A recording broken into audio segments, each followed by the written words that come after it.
but you're going to find consistency using silver bullet because it's time-based and it's always going to form. Every single day it's there. The problem is you want it to form on your favorite time frame.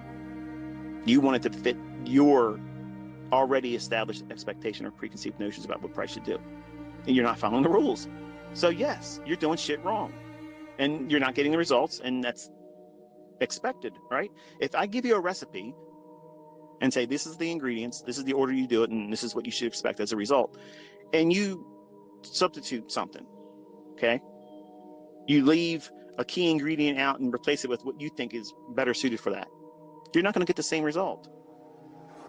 And don't complain that you didn't get the result that was promoted by me that you should be getting if you're doing something outside the scope of the instructions and parameters I've given. If you come to me as an educator, as a mentor, you're trusting me enough to give me your attention initially. So why don't you fucking follow the rules that I've placed in front of you? You're failing. You are failing, not me. You are. So you have to change that shit. It's always going to be you. When I mess up and when I fail, nobody's fault but mine. That's accountability. You have to be accountable to yourself. And some people just don't want to be accountable. They want to have the luxury of being able to blame somebody else because they fucked up. They didn't do something right. And in this industry, guess what, Jack? You don't get that luxury. It's always you. Because I don't run a fucking signal service. If you make money, congratulations. You did it right. Well done. I am proud of you. If you lose money, eat that shit because you did it on your own. What do you mean, eat that shit? Learn from it. It's hard medicine. It's a bitter pill. Swallow it. It's going to make you better. It will make you better. It's going to make you the trader you want to be. You think that it's always going to be the sugar highs that make you the best trader that you're ever going to be. Give me the stuff that works, ICT. Fuck all the bullshit. You're going to learn from all the cuts, the abrasions, the bruises, the losses. That's what I learned from. And you're going to learn from it too. But you have to allow that to happen. You can't tiptoe around thinking, I'm going to avoid losing trades. You're not. Because the more you try to do that, it's going to land right in your lap. But every single time I blew out an account, it was on the heels of a good run. And I wanted to feel good again because it was wearing off too fast. The same fucking hour, walking around like, oh, man, shit. I made more money than I make a whole month. A whole month of work in this bullshit job. I made more money than that in this one fucking trade. Man, like if I just did that once a month, I don't need to have a job. Yeah, it's great. It's wearing off. I gotta do it again. And you think that you can just go into the market and find something like that again, forgetting the fact that it just took you 2.5, 3 weeks for that price run to continue, to complete and go to its target. You get tore up by the chemical imbalances in your brain when you win. And you don't even know what that feels like yet because you haven't done it yet. You haven't won. You haven't found consistency.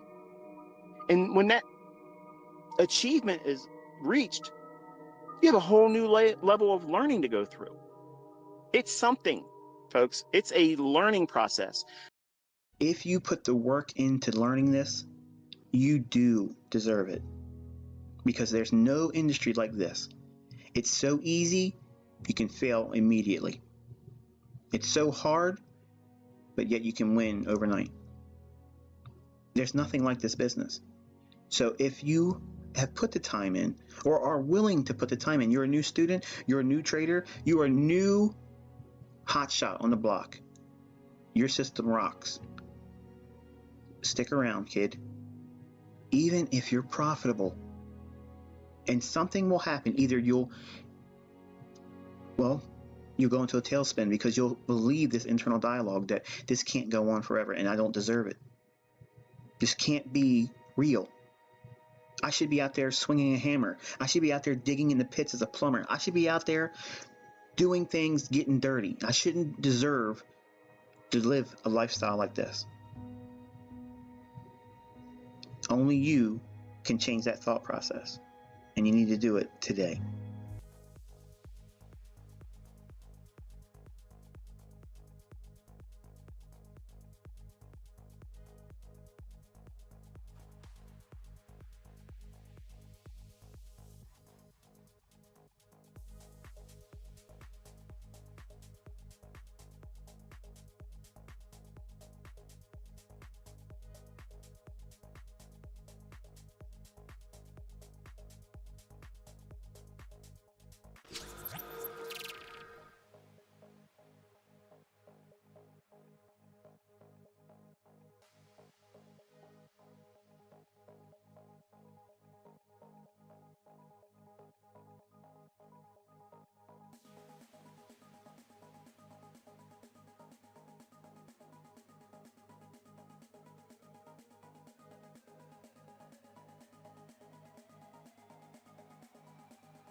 Yo, sorry, my bad. I forgot to hit the unmute button.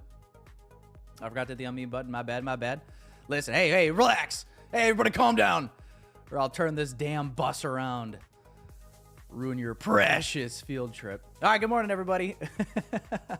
Happy Monday. Hope you guys had a good weekend. Hit the like button before we get started. Come on in. The water's fine. Make yourselves at home. Happy Monday, everybody. Good morning. I just shouted out good morning to like 18 different people. Good morning, Elias. Good morning, Kaden. Good morning, Tito Goslin. Nika, good morning. Mackie. Soné, good morning. Luca, good morning. Simba, good morning. Hassan, good morning. Blackjack, Chucky, good morning. Good morning, everybody. Nika said she wants to see shorts, but she thinks we're going to chop all day. What I was saying before I was so rudely interrupted by you guys telling me I'm muted.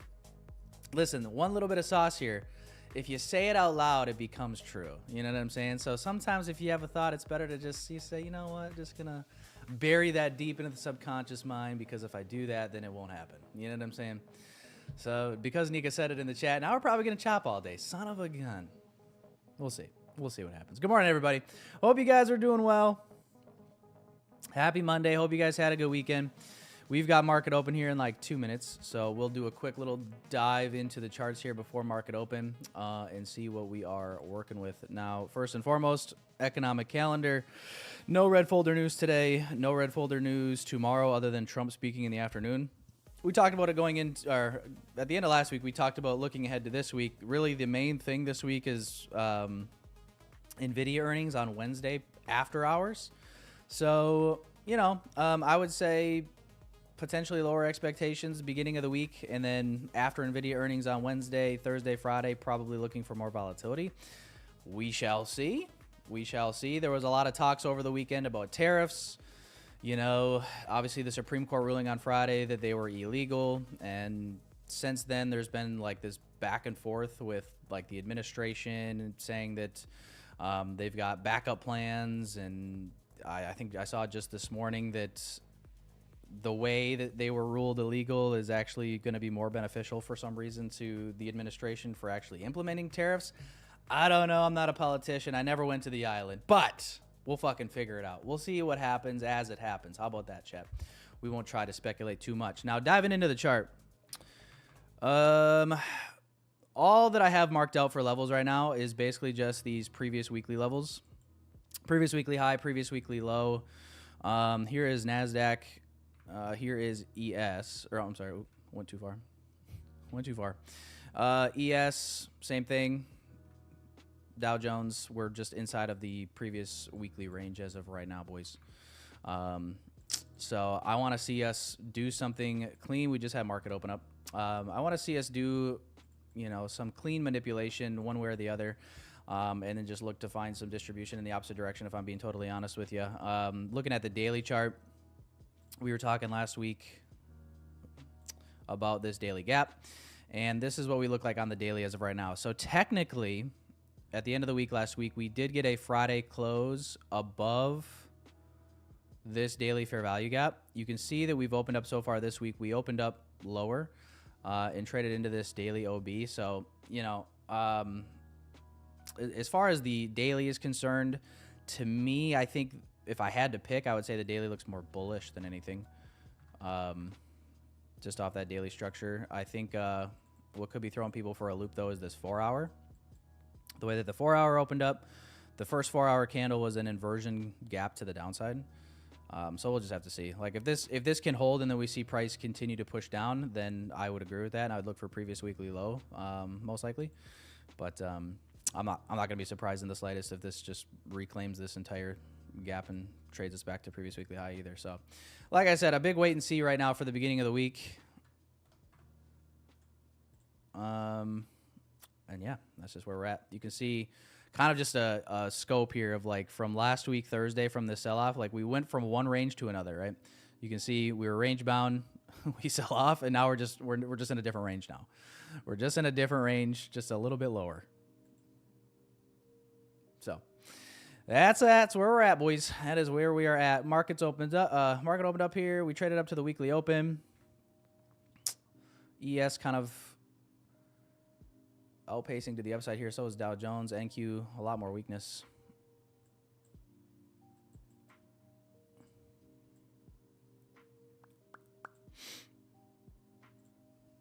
See what we want to do, boys, after this sweep here.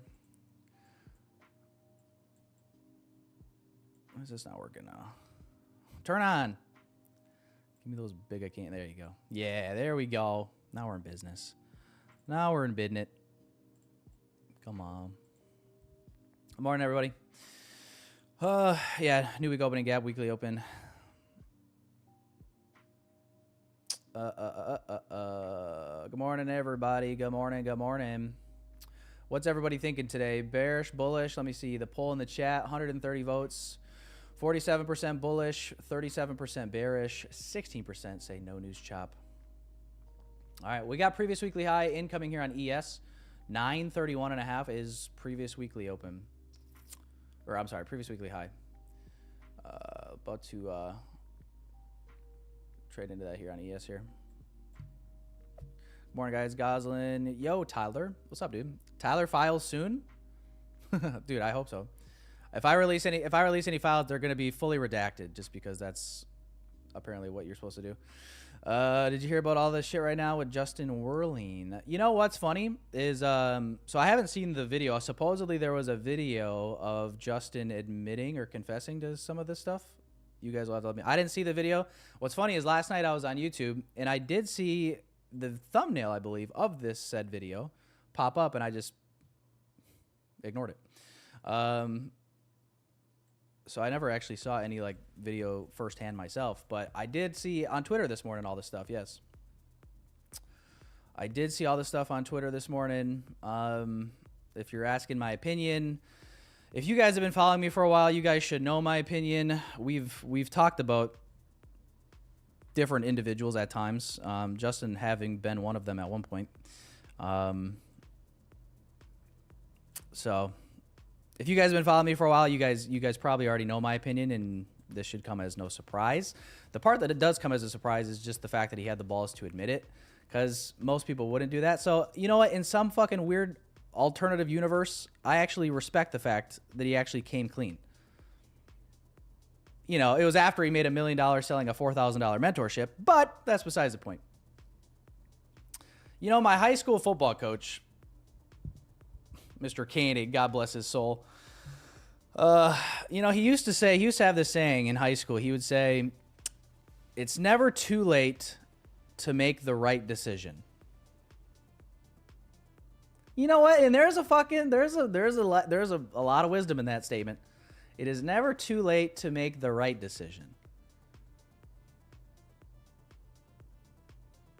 You know what? So just think on that. I don't know why. That always stuck with me, though. You know, unless you made the wrong decision and went to the wrong barber, then you kind of just have to wait till your hair grows back. By the way, I got another haircut on Friday, boys, and she scalped my ass. I was like, yo, leave some length on the top, and she just totally butchered me. My forehead to top hair ratio is now a negative risk reward. And that's like, I usually want like at least like close to a 1R between forehead and hair on the top of my head. And, you know, she knows this, but it just didn't really matter.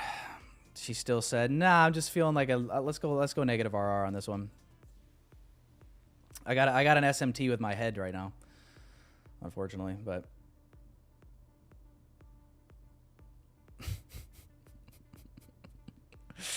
oh man, yeah, it might be time, dude. Listen, nice, cool Asian chick. But ever since she had a child, it's just like it hasn't been the same quality. You know what I'm saying? But you know, I'm supporting a family now. I can't just leave her high and dry. I feel like we got to see it through. Oh, terrible! I know. Dude. As soon as I got out of the seat, I took one look in the mirror and I was just like, "What the fuck?" You know what I'm saying? Like, usually you get a haircut and you go run some errands. It's Friday. Weekend's coming up. Dude, I got to tell you, dude, I was actually embarrassed, like, walking around in public. I'm like, fuck, dude. But what do you do? It actually, like, I came home. I'm like, maybe I just buzz it all off and have a fresh reset. You know? Whatever. You know, I think I got a little PTSD in 5th grade. In 5th grade, I actually got a bad haircut as well. Actually, I just did a buzz cut, basically. Because my dad was like, I can cut his hair for him. 5th grade, he sits me down in the kitchen. Come here, son. He grabs the buzzers. Buzz, buzz, buzz. True story, 100% true story. 5th grade, first girlfriend ever. I show up to school the next day. I'm breaking up with you because I don't like your hair. Swear to God, true story, 100% true story.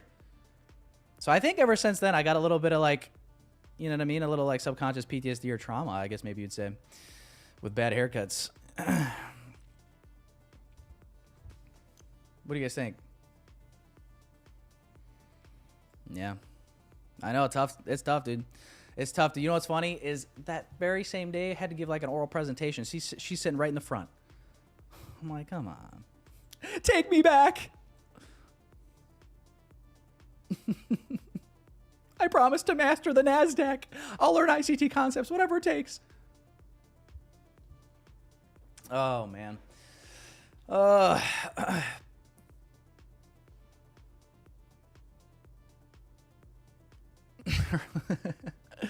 Good morning, guys. Did I buy a Big Mac? I did not try Big Mac yet. No, I'm still a Big Mac virgin.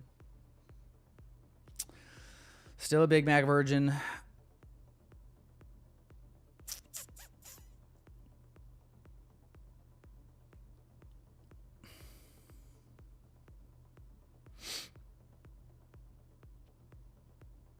TRADEIFY? I've never heard of TRADEIFY, Goslin.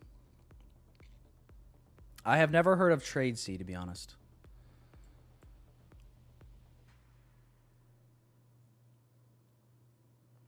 All right, guys, we got ES. It's like 2 points off of the previous weekly high right now.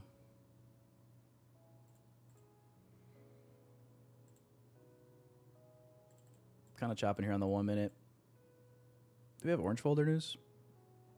Okay, wait. No, that's tomorrow. We have 10 a.m. orange folder news tomorrow.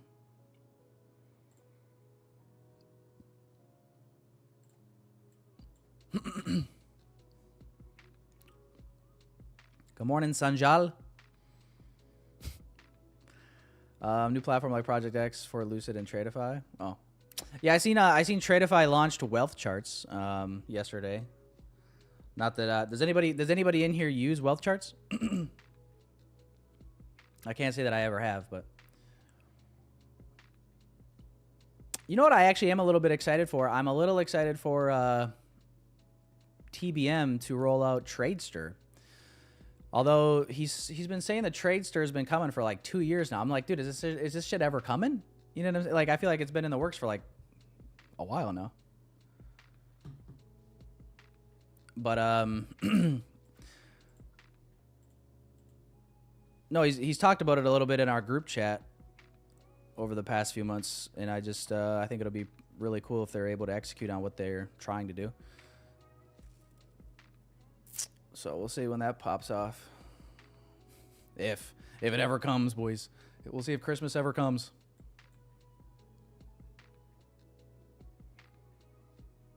Yeah, I know. I noticed that they changed that, Goslin, as well this morning. They had that issue obviously on Friday, so that probably had something to do with it. All right, man. We're stopping just shy of previous weekly high on ES. This is now starting to flip after sweeping this internally here, hitting that new week opening gap. Asia low, question mark?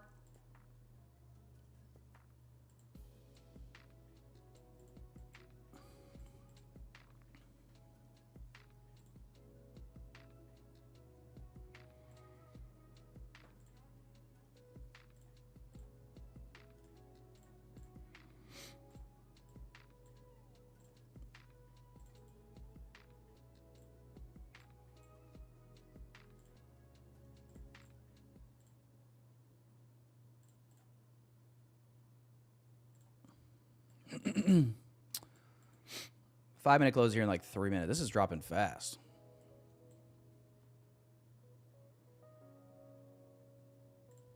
Slow down.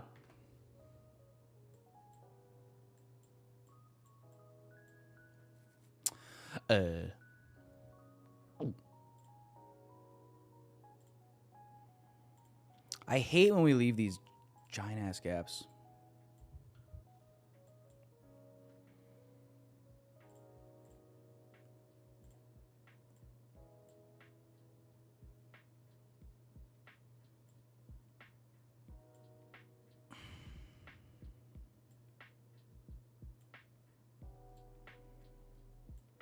The reason I hate when we leave these giant gaps is because I would like to be able to include this OB. Look what it does to the RR. Still a 2R if I go for Asia. I don't know. Where's, let's see if we can.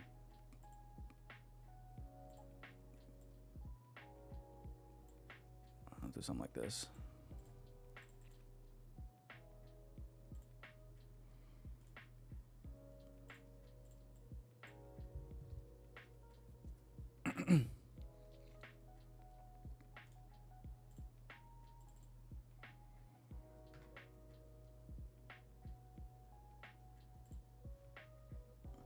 I'm going to drop a sell limit on for now. 956. I'm going to try this short to London, Asia. If we get the pullback. We might not get the pullback. If it just rips lower, that's fine. We'll delete the limit.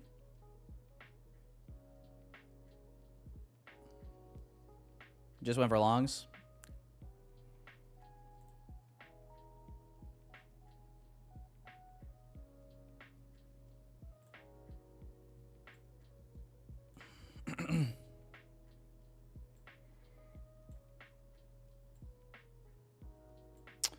Sell limit's 961. Move it up here a little bit.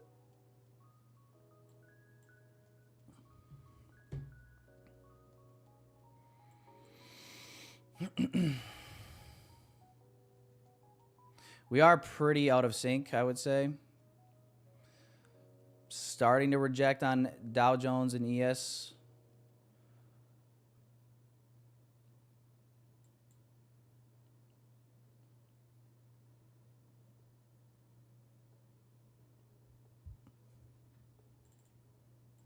I would say as soon as London low gets taken, though, if we don't get picked up beforehand, then I probably don't want to be in this. So if London gets hit first, I'll delete the limit. And then, obviously, that's kind of target number one here. Stupid. Yeah, the risk reward to London if I get filled on my order would be a 1.7. Not too bad. Midnight would be just a little over 2R.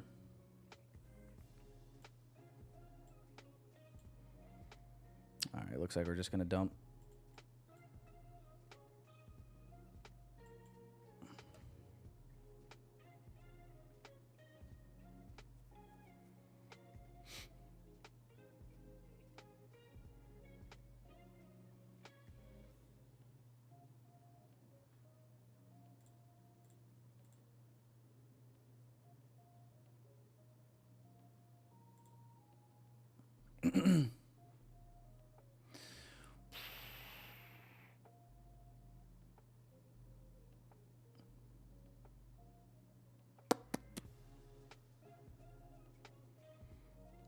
What's up, Blue 60?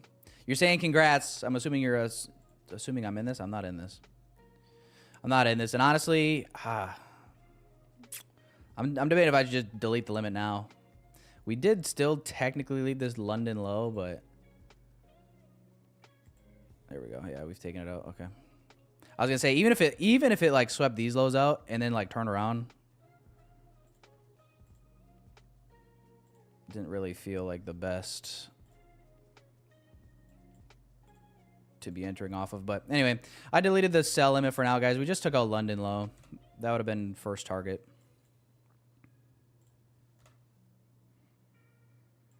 So just to be safe here. See what we want to do. 15-minute, obviously, you guys can see how the 15-minute looks right now.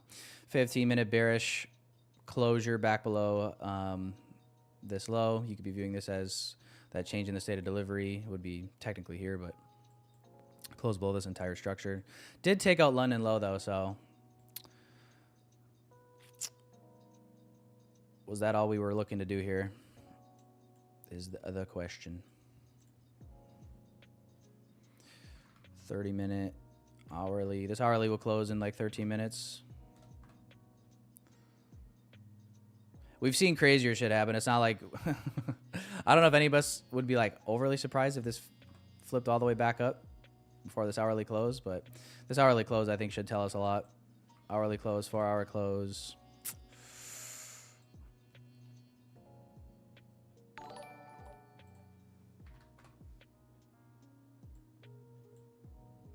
Hourly gap in here as well.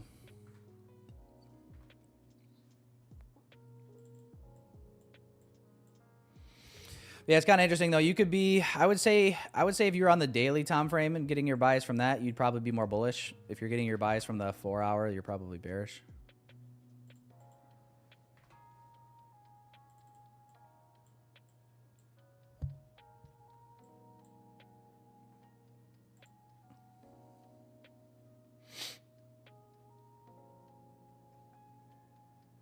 No trades for me so far. Macro is going to begin here in a couple minutes. So yeah, we took out this London low, a 1 minute change in the state to the upside. It's on the 1 minute though. I was going to be patient. I'm not really too confident to where I feel like chasing really either direction right now.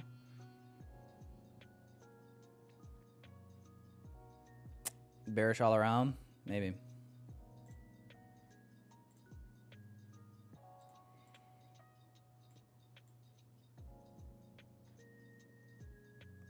I would say probably the main reason I'm bullish right this sec, or potentially bullish. I shouldn't say that I'm bullish. You guys will take that as written in stone. Is just we left these relative equal highs here, our previous weekly high. But we'll see. I'm all right if we leave that and then come trade back to it later.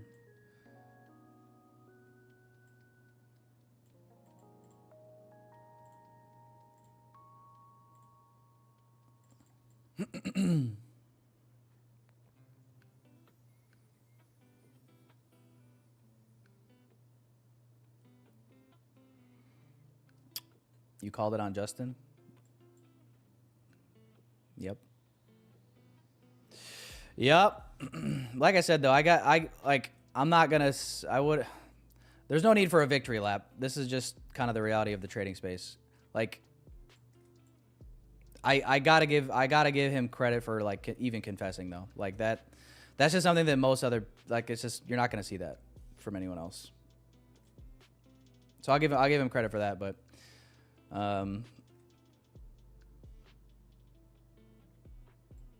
you know, the guy did still make $1 million selling a $4,000 mentorship, selling people a lie. So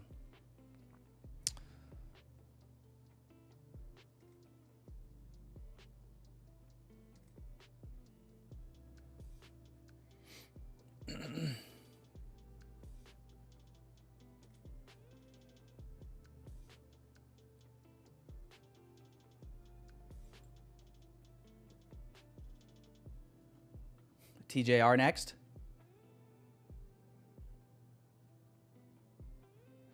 See, listen, here's my opinion. If you're gonna sell a high ticket mentorship, your results better be like so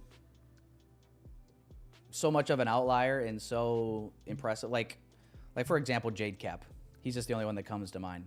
I think he charges like a $7,000 mentorship, doesn't he? But he's got like the biggest payout in history as of right now. So, and his big payout didn't come from Apex. It didn't result in Apex sending out a mass email about misrepresentation and this and that. So, you know what I mean? Like, so at least you could justify that. You know what I'm saying? Like, you'd be like, all right, well, the guy's the biggest payout in fucking history. So he probably, if anybody deserves to sell a mentorship, it's probably that guy. You know what I'm saying? But yeah, I mean, that's the problem though. It's just like so many people out here are just, I mean, guys, the fucking very first trader in the space that I ever fucking followed, I believed full-heartedly that he took a $500 trading account and grew it to $1 million. Why did I believe this? Because he was working with the broker that was offshore and it verified this for him. and everything said it was real, except it was all just fake.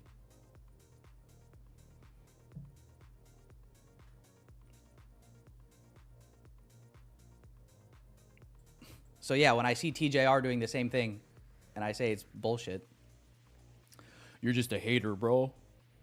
You're just a hater, bro.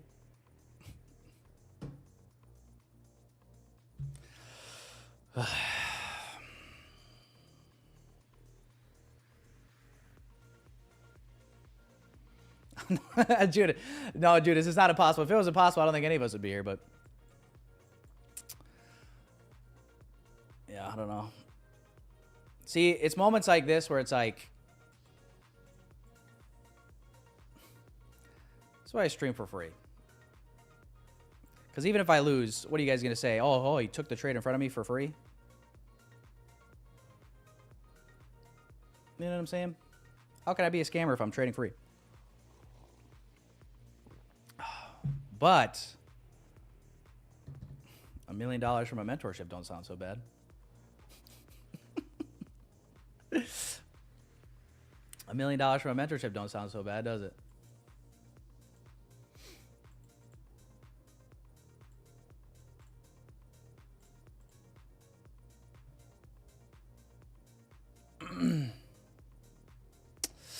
I mean, you also don't show payouts.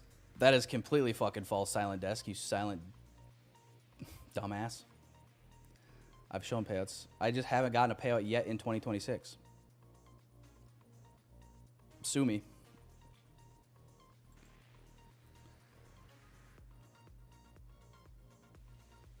Hope you don't not buy my mentorship now.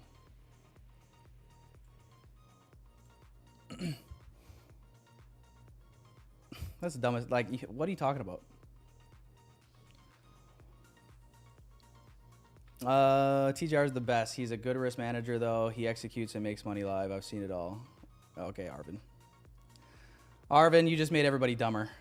You're going in timeout.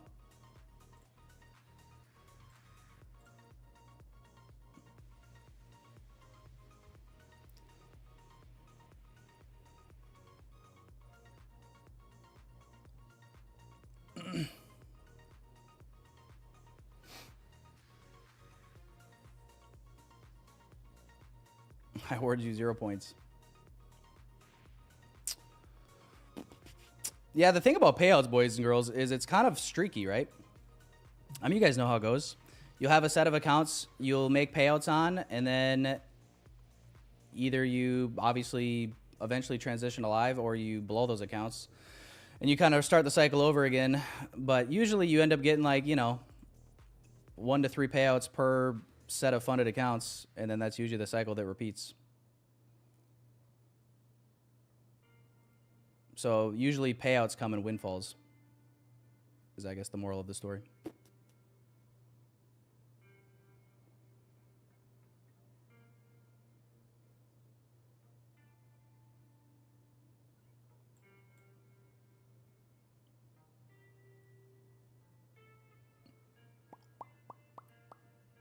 What do I think of market make? I don't really know who that is, to be honest. I think I know who you're talking about. There's so many people that use the market maker, like the MMXM name, though. Pretty sure there's a guy in my chat that always uses that name as well. But 2 different people, I'm sure. Yeah, I don't really know too much about some. I don't know everybody in this space. After you kind of see one bullshit thing, you just kind of like start to tune everybody out, to be honest. It's probably for the better, though.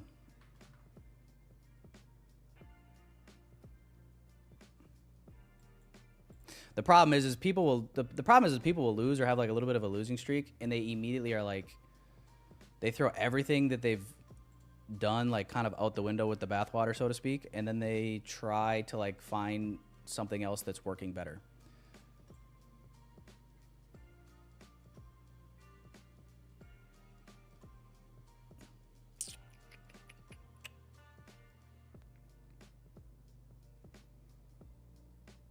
What exactly did Justin do that made him fake? Well, I don't know. I didn't watch the video. Apparently he put out a video last night confessing to whatever, but I didn't see the video. I don't know if anybody in here did, so maybe they could better answer that question. The Cliff Notes version, from what I understand and from what I saw on Twitter this morning, was he confessed to not making any money from trading, like $1 million from his mentorship that he charges $4,000 for.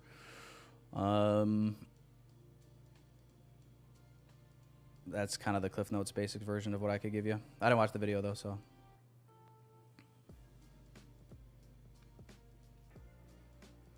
All I remember is when I first started streaming and I kind of criticized, people in my chat would be like, "Oh, bro, you need to go watch Justin Werling. You need to go watch Justin Werling." I'm like, guys, if you believe what that kid is selling, you're retarded. I think I actually said that verbatim. "Oh, you're just a hater, bro. You're just a hater, bro." And I literally said, I'm like, guys, if I wanted to scam the trading space, this is what I would do. I would open up a live account, either probably in an offshore broker like what TJR is doing. I would maybe do something like that. Secondarily, I would do it with TRADEIFY, and all my broker statements, my P&L screenshots, that's what they would be, is they would be a screenshot. You know, those things that you could easily inspect or easily edit, you know, those, you know, screenshots, you guys know what I'm talking about. I would do that, and then I would sell a mentorship. That's what I would do. I would showcase my winning trades. I would hide many of my losing trades, but I would show everyone, you know what I mean? I would show what I think are good losing trades, just so you think that I'm transparent.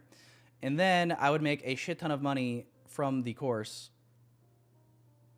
And that I would also do things like talk about Jesus and God, so you think I'm like a virtuous person. That's what I would do. You know what I mean? But luckily for you boys and girls, your boy started his trading career getting scammed by the scammiest scammers that have ever scammed in the trading space. And it completely makes me sick. I fucking hate it. Oh, it just drives me up a wall.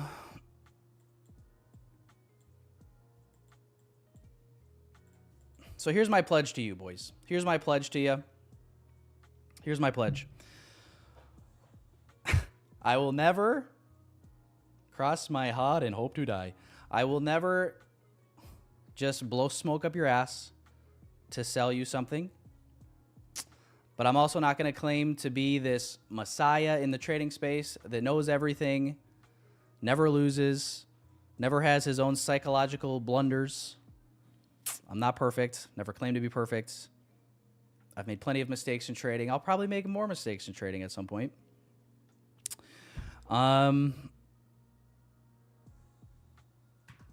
And for the foreseeable future, if you guys choose to support me in any way, you can do so by either hitting the like button on the stream, using my code for prop firms or trade sync things like that. But otherwise, I got nothing to sell you, man. I got nothing to sell you.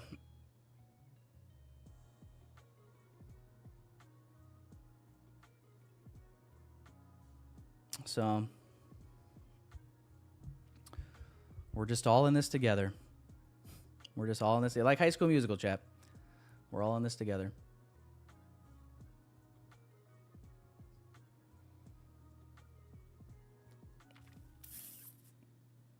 See, yeah, I mean, Cam, what you're saying about Zussi is like exactly what everybody said about Justin Werling the first time I ever said anything negative about him.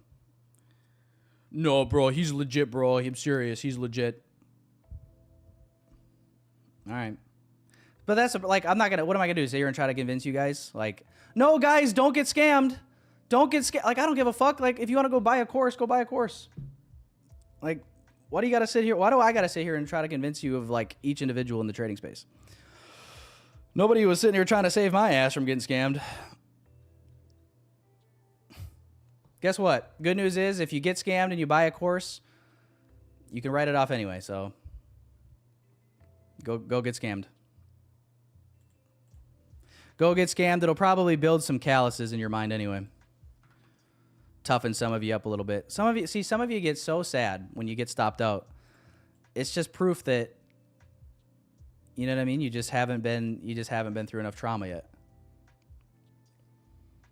So maybe some of you need to go get suckered into a course.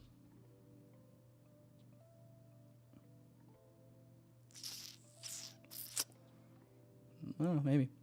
Have you heard about the Supreme Court decision of the Supreme Court on Friday if ICT trading concepts are getting banned? What?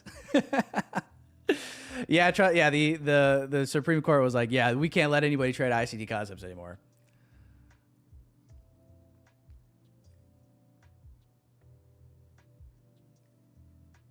That'd be funny.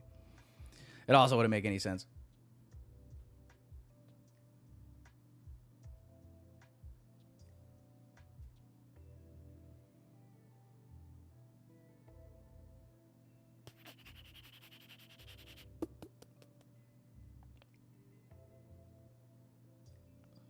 Well, chat, it's 10 o'clock. And we're not really doing shit.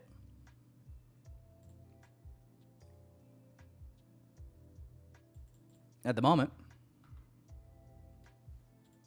This is how the previous hourly candle closed. 4-hour close like this. I will say the 4-hour close looks bearish. The question is, are we going to leave this as a swing high? It's really kind of a toss-up at the moment, I would say, personally. What's everybody thinking? Are we thinking upside or are we thinking more downside?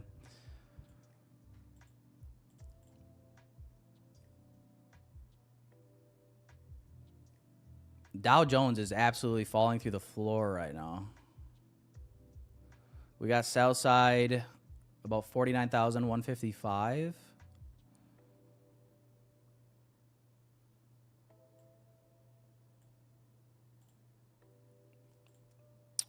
Respecting this gap bearish. So far we've inversed here on the 1 minute, but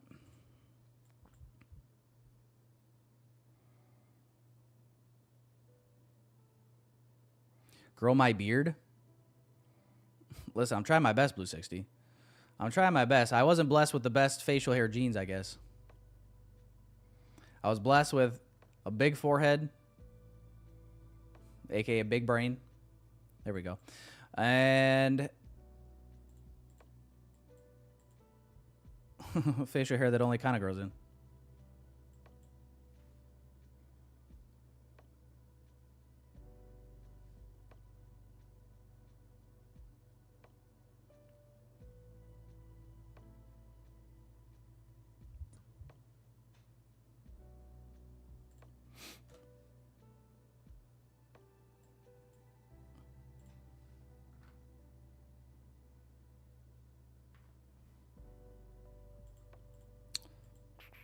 Now we're getting some confirmation lower, I would say, potentially, chat.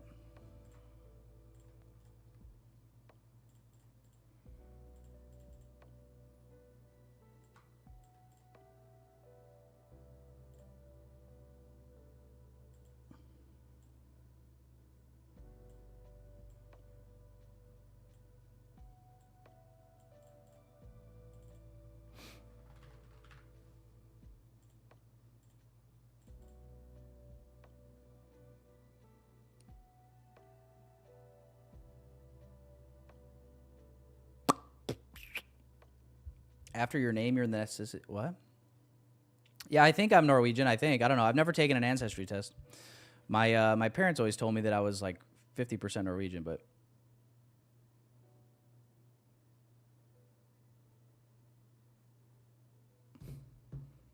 who knows? Who knows? I like to say that I'm like at least I'm at least 13% black.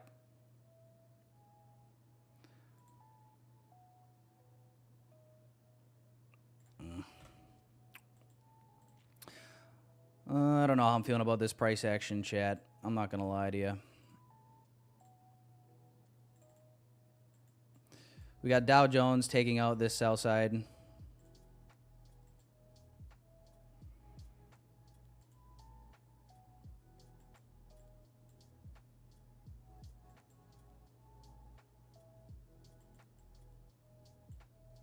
And ES and NQ are a little bit more so just kind of holding this gap on the hourly.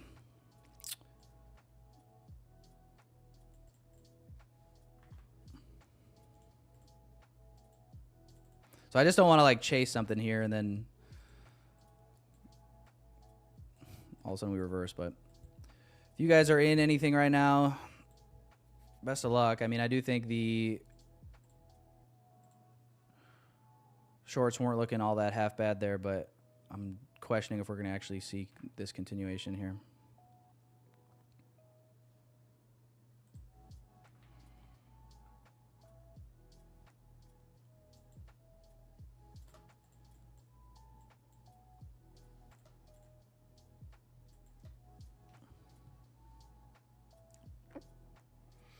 Norwegian family name. I've heard that my last name is like Polish more than Norwegian. Let me check.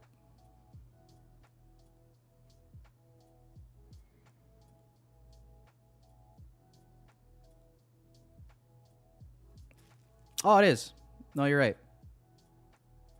Danish, Norwegian? Wait, whoa, whoa, whoa, whoa, what is this? Hang on here. Yo.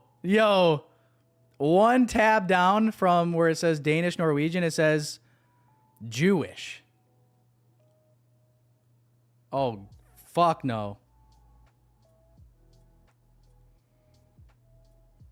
It says metronymic from Yiddish. What the fuck?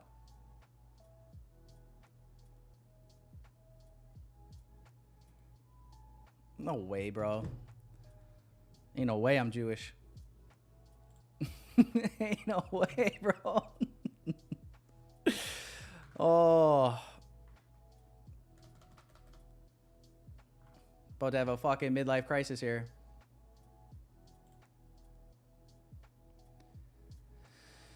Oh.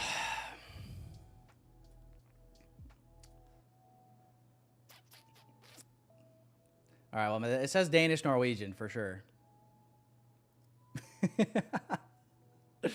Oh, I don't know why on my phone. I'm not even shitting you, boys. It literally said, let me screenshot this.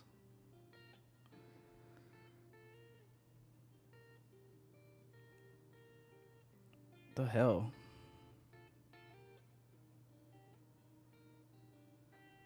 I'll drop it in the Discord for you. Literally right underneath it. Oh, shit. Right underneath it, it says Jewish.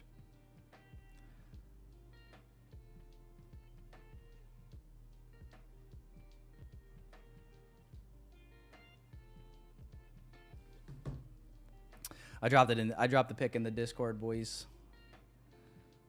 Oh no. Look at this. Jewish. What is this? Metronymic from the Yiddish female personal name Sore. Sore? From the Hebrew female name Sarah. Princess. German. See, okay, this doesn't make any sense. Now it says German son. German and Jewish, last time I checked, they didn't go hand in hand. And I'm also German. I'm Norwegian. I'm German. I'm Polish. Google better be fuck with me. This is also the wrong spelling. It's not Owen for me. It's not Owen for me. So it could be Jesus. Oh. Well, now I know that I can order a yarmulke and have good peace of mind about it. Because there might be a chance. There might be a chance.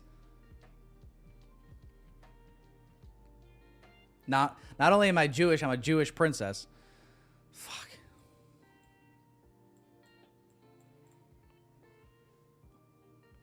What is this? Well, boys. Anybody getting chopped to shit right now, or what's going on?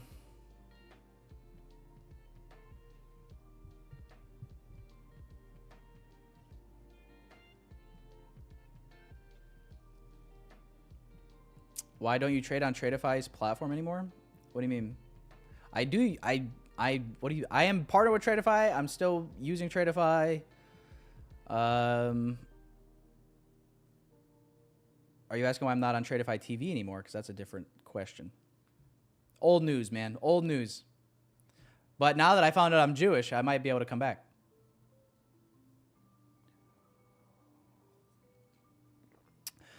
Long story short, I played a Kanye song having to do with Hitler, and apparently upset some folks. My bad. My bad.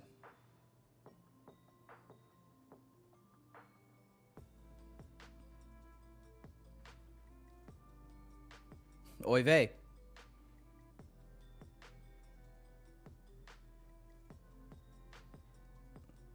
Well, I may have raised my arm, but I could have been waving. It's hard to say. I could have been waving, stretching.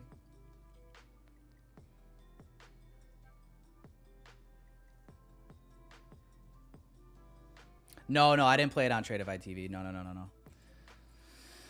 I did do it. It was like the day before I was supposed to go on TRADEIFY TV, though, for my weekly appearance.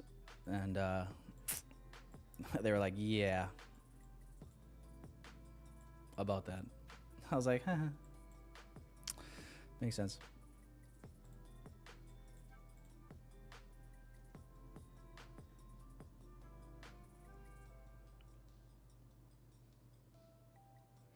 Do I think Patrick is the same as Justin Werling? Patrick Whelan? Or Patrick from PB Trading? Whelan, no. PB, yes. But that's my opinion.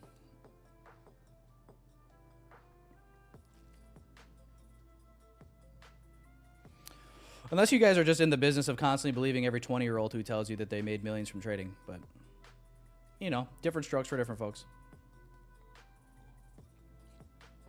Bro, you hate young traders? I don't hate young traders at all. I started as a young trader.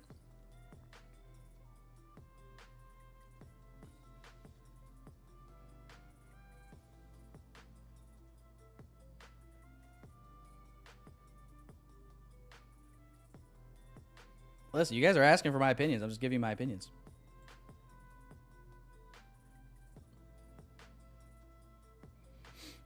Let me just do you guys a big solid. You know what's gonna help all of you guys in your mental sanity? Just assume every single person in the trading space is a lying scammer. How about that? Including me, and everybody.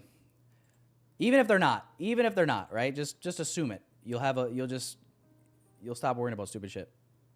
Just assume that, right?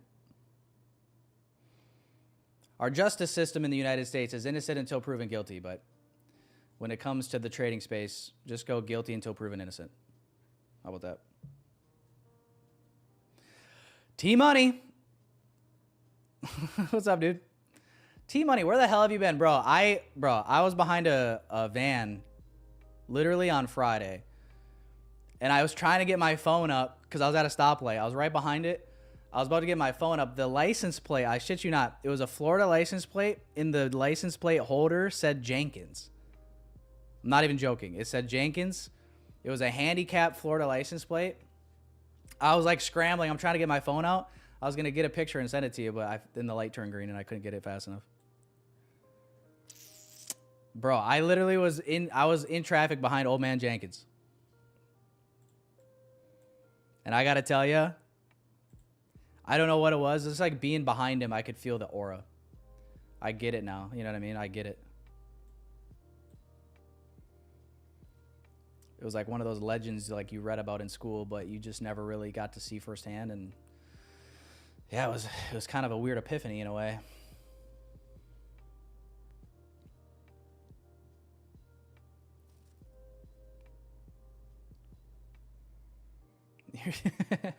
Showing his candy. Well, at least, hey, usually when they pick you up in the van, Tyler, it's either to do one of two things. It's to show you the candy or have you code the algorithm. That's just one of the only two things you can do when you're in said van.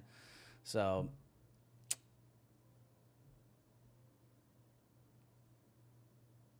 good times either way. What is my bias? My bias is kind of iffy right now, I'm not gonna lie. I can make a pretty decent case for both. I think I thought the 4 hour looked bearish. I thought the daily looked, if anything, potentially bullish. But it's pretty muddy right now, I'd say.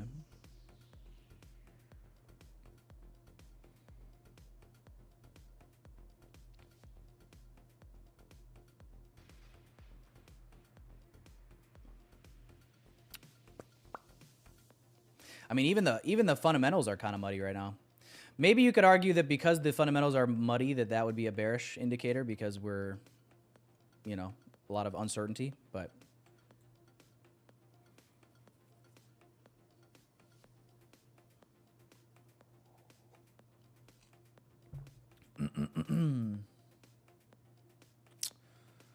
I don't know, boys. All I know is the chat. Let's see. Did the poll change? The poll did change from bullish to bearish. You guys keep flipping on me. So right now the chat is 45% bearish, 43% bullish. So it's kind of horse apiece.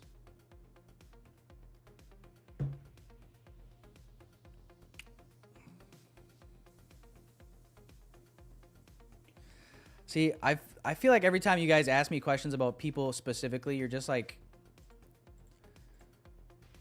one, I don't know these people personally, and it's not really fair for me to just give my opinion. But the opinion that I just gave you guys about like guilty until proven innocent, that's basically my standard in the trading space at this point. That does not to say you can't like these people. That's not to say that at all. It's just to say that not everything you read on X about trading is true.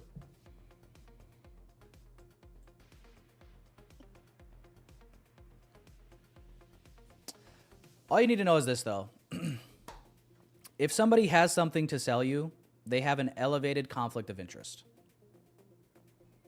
There's more incentive for them. Right? Private groups, mentorships, indicators. There's just more incentive. Of course.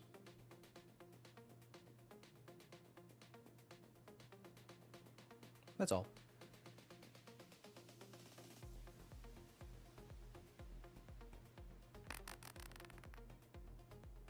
Paris, are you in longs right now, Paris?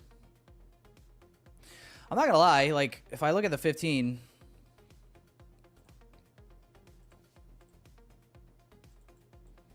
like this is the 15 on NASDAQ right here, this center chart. This is London low. Like this is why I could make the case for longs. Just this rejection that we're getting off the London low. But we just see Dow dying. We see ES almost dying in a similar fashion. So we're just a little out of sync right now.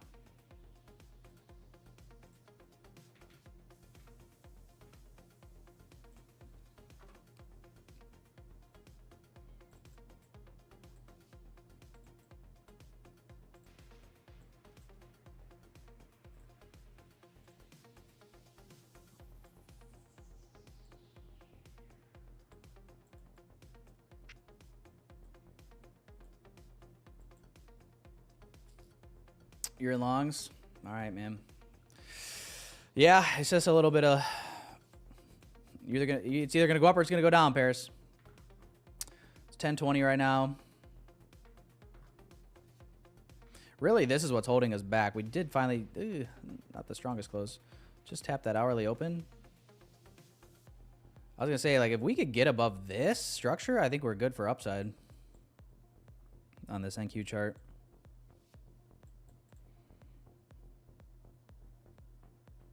Right, and then maybe even could justify a trade like this off this breaker. Oops.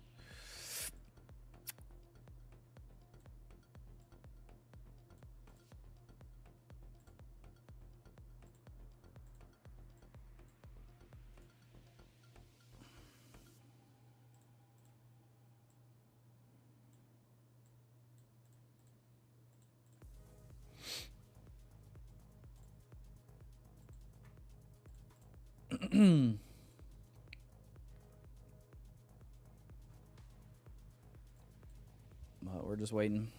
10:22.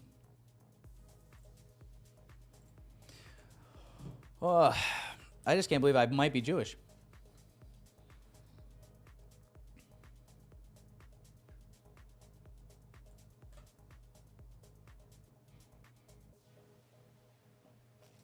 You think you know yourself.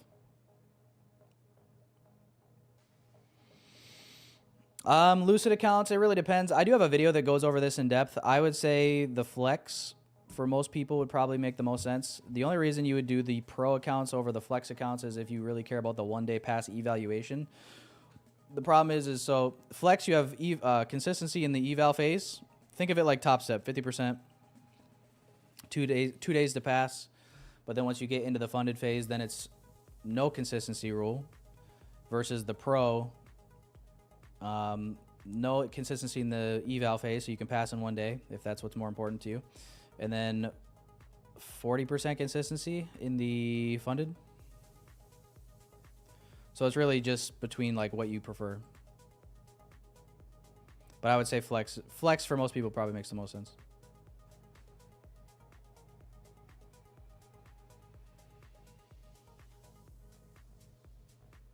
Yeah, boys, I'm sitting on hands right now. It's kind of just a little too choppy and a little too uncertain for me.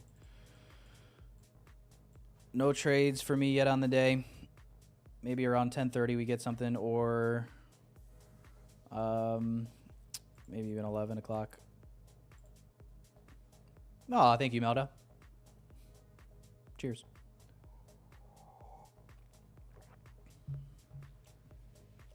All the support is always appreciated, boys and girls. I know we have our back and forths here with the chat. I know today seems like potentially a somber time in the trading space for those of you guys that are maybe disheartened by like the Justin Werling news, for example. But as I say often, I do appreciate you, boys and girls, for following and supporting. Hopefully the stream serves as some value and has been helpful over the last year and a half that we've been doing this. We'll continue on, boys. We'll continue on. The bonus payouts for Lucid Black. I'm trying to remember off the top of my head. It's basically a double opportunity. I covered it in the video that I made.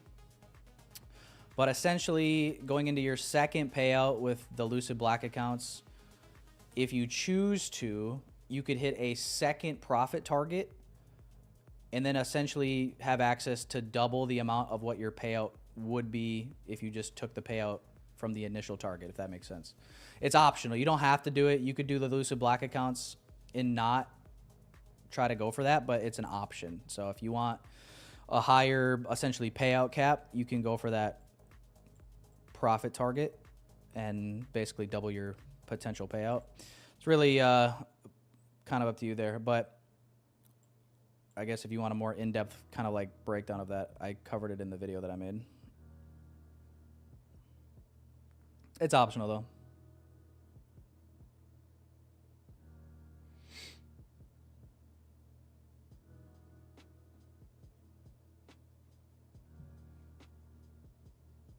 Oh.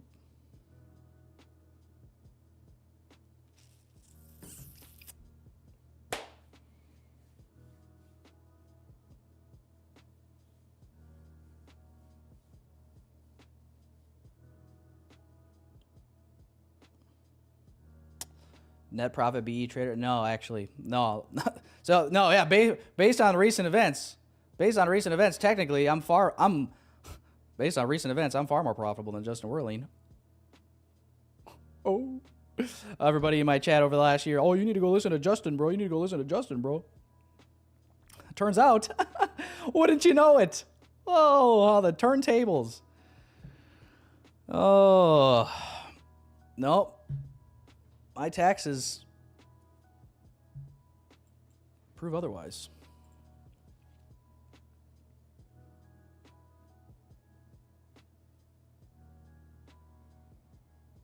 And just think, I didn't even charge you boys $4,000 for a mentorship. You're welcome, by the way. Settings for ICT everything. Here you go.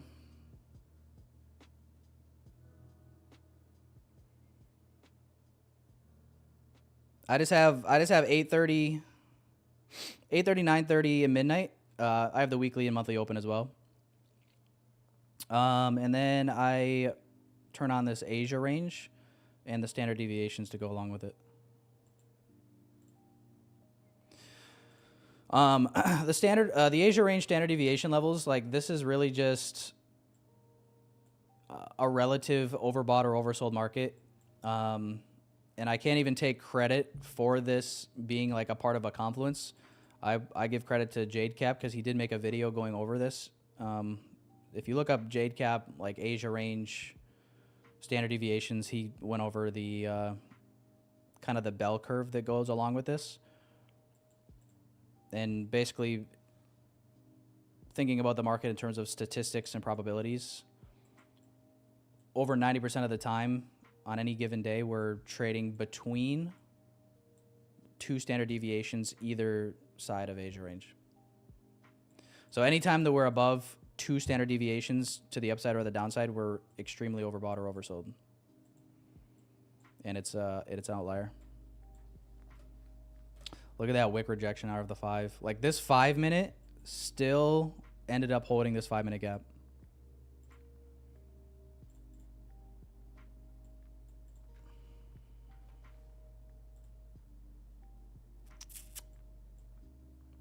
New low on ES coming in.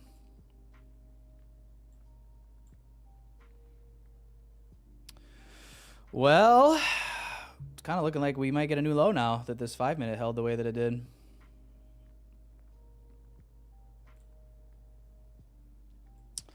But as of right now, man, I'm not going to lie to you guys. I'm pretty content with not having taken anything this morning. So far. Do I think CFDs is game? What do you mean is game? Depends on what you mean by game. I'm not a CFDs fan. I've made that pretty open. I've been pretty open about that on this stream. I have a big disdain for the CFD space. Is that the right way to put it? Yeah, CFDs is scam central. And that's not to say that like CFD prop firms are bad. That's not even what I'm saying. I'm just saying that like you find the most scammers in the CFD space.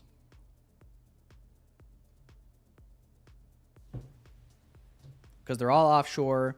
They're all not regulated by the United States. You know, and when you're dealing with an offshore brokerage, also dealing with platforms that allow you to do everything kind of open source, they can change everything on the back end, right? Like, for example, if you were an affiliate for a offshore Forex broker, you could create a partnership with them to where they will like give you a demo account, but the demo account says live. They'll put fake funds in it, demo funds, and you could communicate with them. You could be like, hey, I want you to add $30,000 profit to my balance. I want you to generate me a withdraw email of $15,000 so it looks like I got a $15,000 withdrawal or whatever the amount is, right? It could be anything. And they'll do it. And they'll do it, and people absolutely utilize that shit to build credibility, and then they sell something. Like,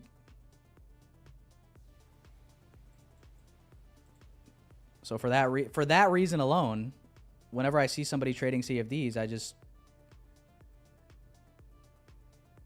immediately I'm like, scammer. It's different if you're like in another country where you literally like that's your only option. I guess I kind of understand that.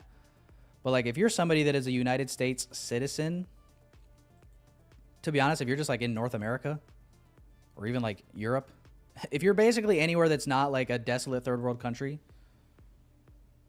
and you're not trading like I just don't,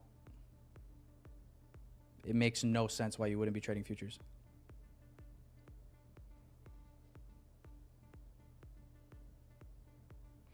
But yes, I do think that the CFD prop space actually isn't that bad. Like I would totally trust FTMO. The other ones, I don't know about that. I don't know anything about the other ones if I'm being honest, but FTMO, yeah, I mean, I don't think you got to worry about FTMO. They've been around for so long.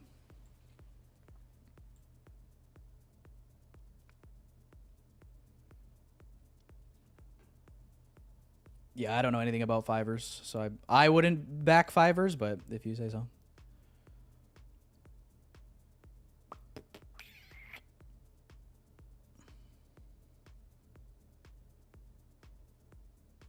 Fivers is Jewish.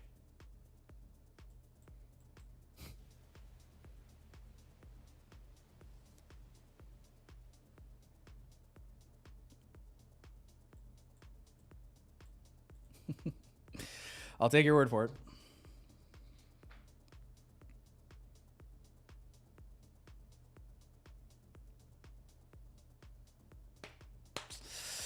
All right, boys, 10:30 here.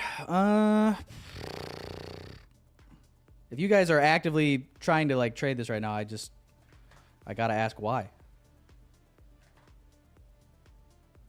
Unless you're like holding something from a higher time frame, you're just like waiting for it to play out. That would make sense. But like, if you're on the 1 minute right now, actively trying to like press buttons, I just don't get it.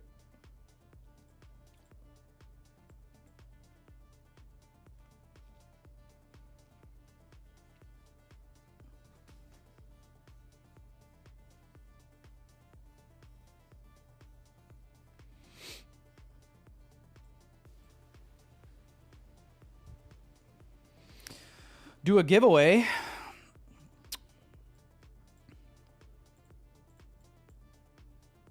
Well, let's see. I wonder what the likes say right now. Dare I check? Oh, 84 likes.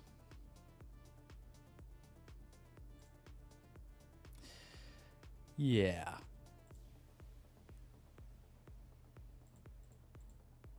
Let me get this straight. You want me to give away over $100 in value worth of an account for less than 100 likes? Is that what I'm understanding? Seems like a not very fair deal. How about you, partner? You take that deal? Damn bad deal.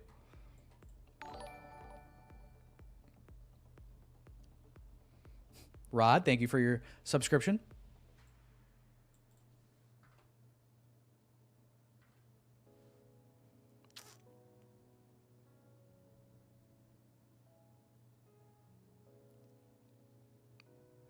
Acting like he ain't got a mill. Listen, I don't got a mill. Maybe if I sold a 4K mentorship like Justin, I would.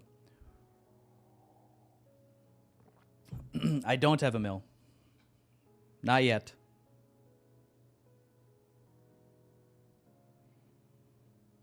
Give me give me like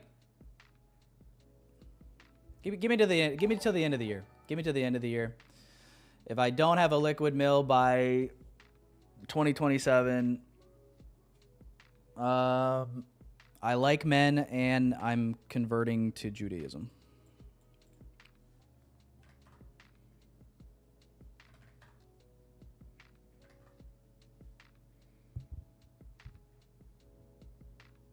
Likes never lie. Oh, Jazul, that's the thing though, is I looked, you guys have been asking for giveaways all morning. I just ignored it the first 4 times I saw it.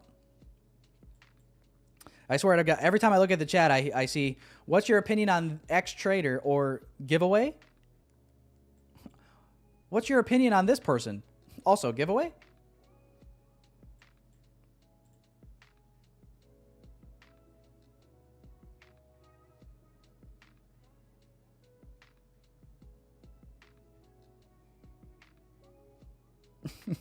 I mean, come on, man. Ah!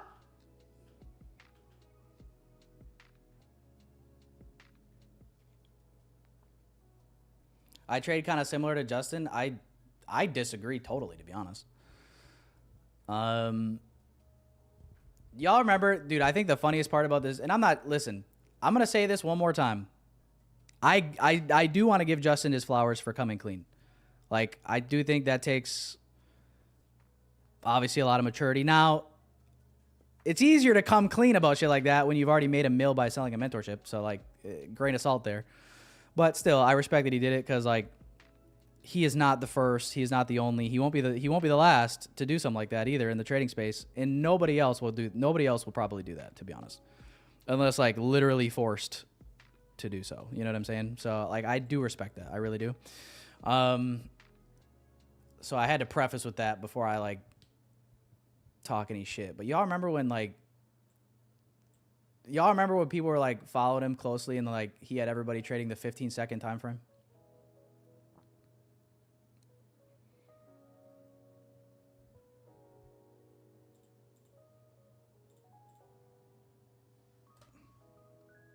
I hope I don't create any beef by name dropping here, but you remember like even remember when him and Johnny Trades used to have a Discord together? And then Johnny left.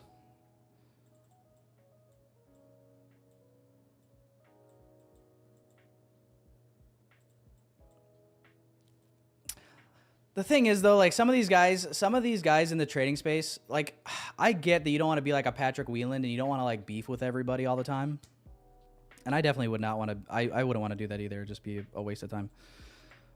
But like, to constantly turn a blind eye to shit that you see that it's like total BS and you're just like, oh, I'm just not going to say anything because I want to be buddy-buddy with everybody. Like, you know what I mean? Like, that's also just kind of as bad. It just kind of makes you a bitch. You know what I mean? So like, what's the fine line there? You know what I mean? I agree. Unnecessary drama is pointless. It doesn't help anybody. But there's a difference, I would say, between pointless drama and like legitimate just bullcrap. You know?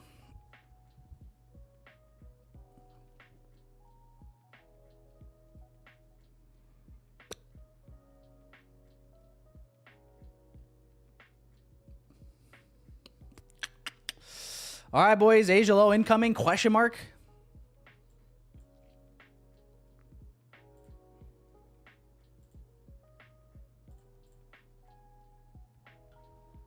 We've taken Asia low out on ES, by the way.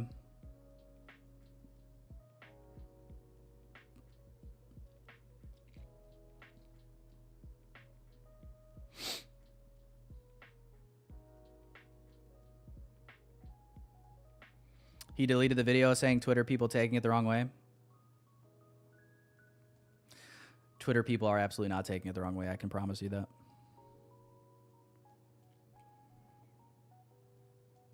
But maybe I have to take back my props.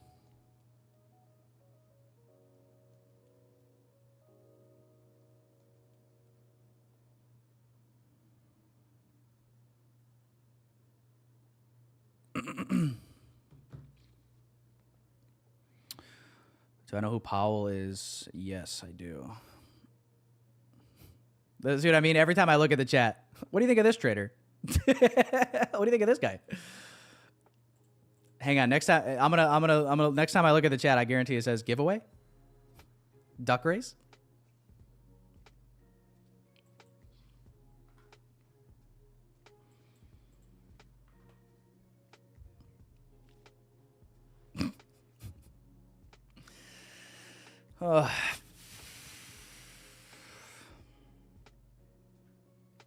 Thank you, boys and girls. You guys understood the assignment. You guys understood the assignment. Death, taxes, and giveaway. Listen, I got accounts to give away too. You know what the thing is though? I've been sitting on these accounts. To give away. You want to know why, boys? I was trying to do a special bigger giveaway.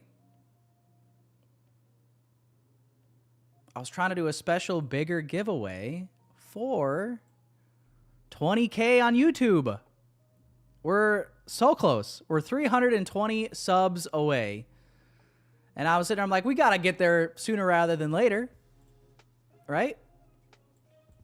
So I've been trying to wait and let it build up.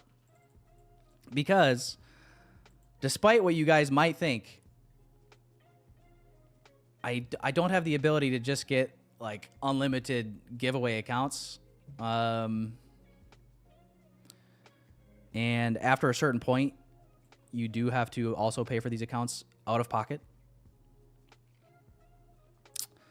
So, like, relax. Quit looking at me as like a. Some of you are like Somalian and expecting me to treat you like I'm Minnesota. Was that a good one? Badumts.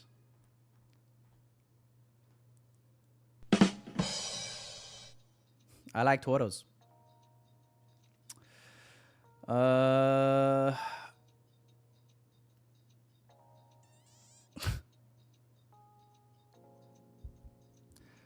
Does my inner circle, well, let's just say, never mind. Let's not say that. Felix, there's only one way to find out.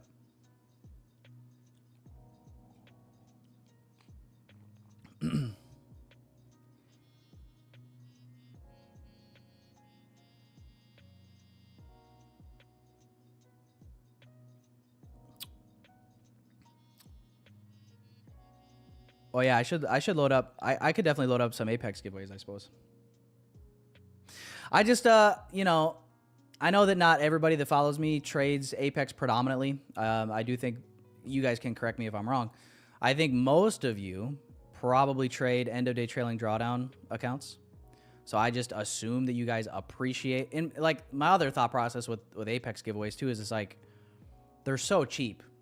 You know what I mean? They're so cheap when they do these 90, 80% offs that I'm like, would you rather be given away? Like, would you rather win a giveaway of like an account you'd have to spend like $100 to $200 for? Or would you rather be given an account that you could have paid $20 for? You know what I mean?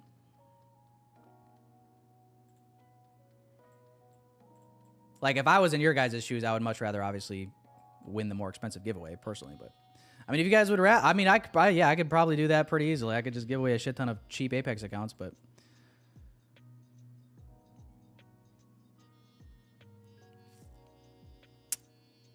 I'm not sure that's what the people would appreciate the most. And I try to be a man of the people, Chad. I try my best. But should be good. I'll probably be adding to. I got some TRADEIFY accounts to give away, boys. Like I said, we're saving them. I'll have some LUCID accounts to give away. So listen, I guess the ball's in your court. Let's get to 20K. If you're not subscribed, hit the subscribe button, chat. We'll get to 20K and we'll do this 20K giveaway. We'll do account giveaways. We'll do, fuck it, I'll probably do some cash giveaways. Why not?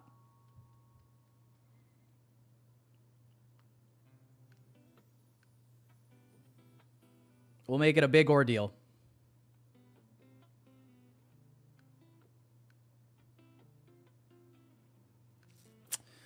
Give us perspective on Discord money versus affiliates. Would be interesting to know what the drop-off is. Well, I guess I'll just put it to you like this. And I'm not trying to say this to sound cocky or arrogant or whatever. This is just the truth. The truth is, I believe what I'm making in affiliates right now, I could make 3 to 4 times that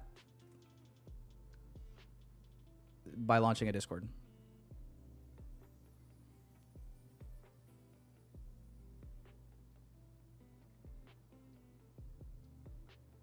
So if you guys push me any further,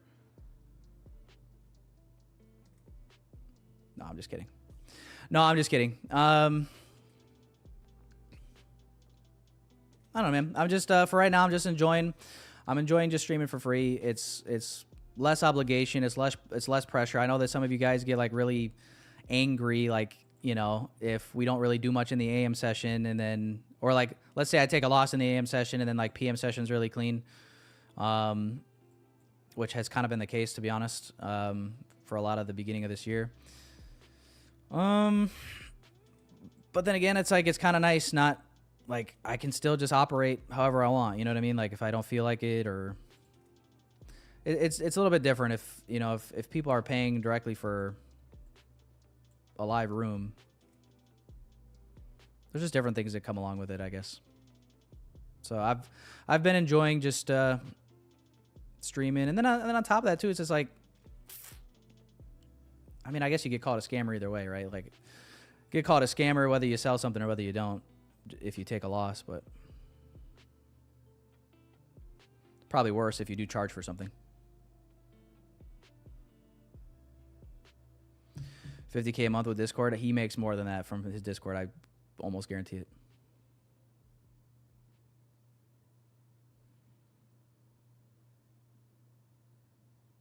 Yeah, I would be. I mean, I don't know. And then like PJ Trades, dude, I'm pretty sure PJ Trades makes like 200 grand a month from his Discord. I might be off a little bit, but it's for sure over 6 figures a month.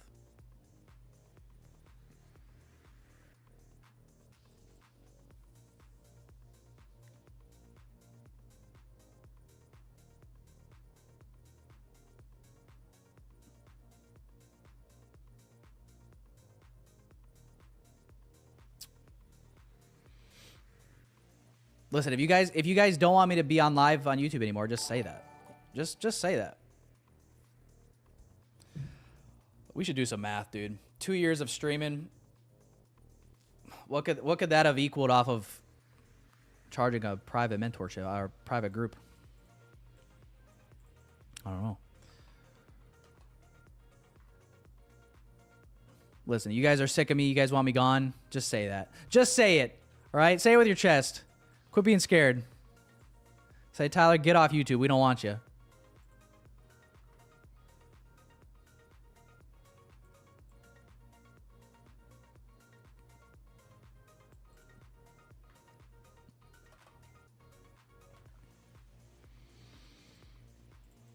Macro is going to begin here in like a minute, guys. 11 a.m. macro. Allie, that's the thing, Allie, is I think I saw you say that. Allie. Last time I checked the chat, it was like Allie Trade. What was it? Allie Trades Naz. Yeah, I saw your name, and then it said, "Get off YouTube. We don't want you here." Good riddance is what I saw.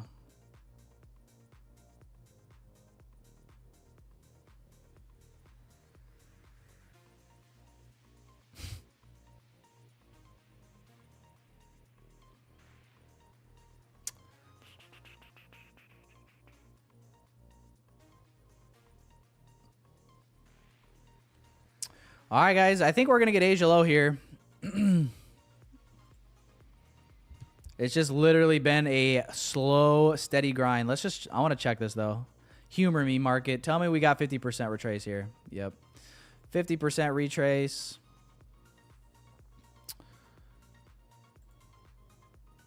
Retrace.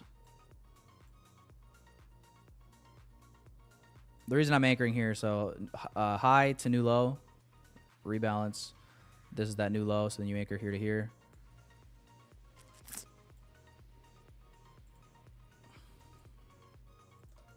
So I guess we're efficient, but this has just been a full hour of just grinding down.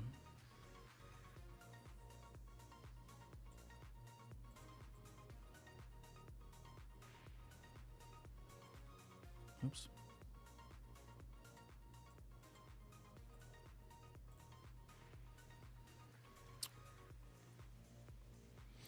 If you held that first play that I wanted, yeah. I mean, this was my...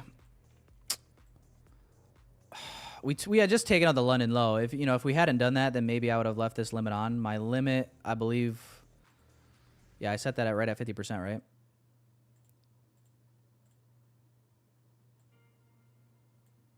Why do I feel like why was it up?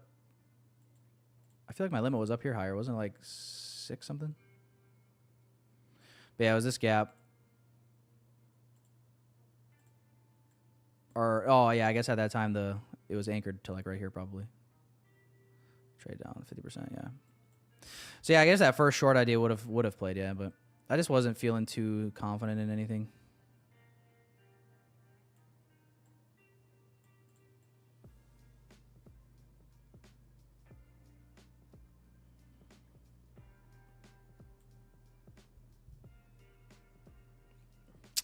Oh well. Better to sit on hands.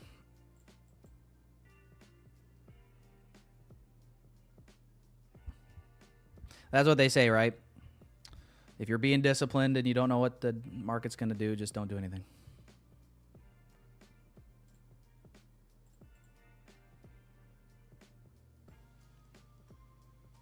Would I show you around if you came to Miami? Probably not, because I'm not in Miami.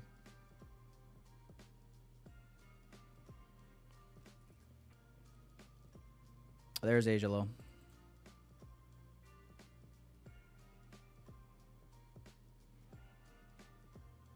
Right at 11 a.m. macro. So let's see here. Yeah. So if you did follow this idea, this was 9:51, right? So 10 o'clock macro. You had to hold to the 11 o'clock macro to hit your target of Asia Low. And yeah, I guess you would have been all right, even if you went like break even at like a new low here, like if you entered off this gap in 50%. It's just your stop loss. Like, I would feel best about my stop being here. But obviously, in this particular instance, you could have gotten away with a tighter one. This was my original thought, though. It would have been something like this. It still would have been a 2R, putting your stop up here above this OB.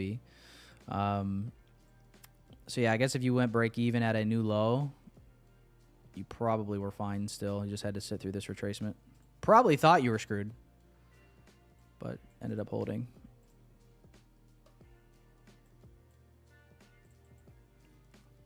No trades for me, though, as of yet.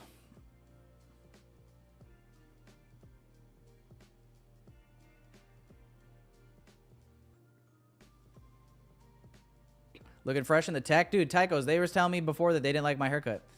In their defense, though, I also don't really like it. I'm like, yo, leave some length on the top. And she just, like, totally chopped it all off.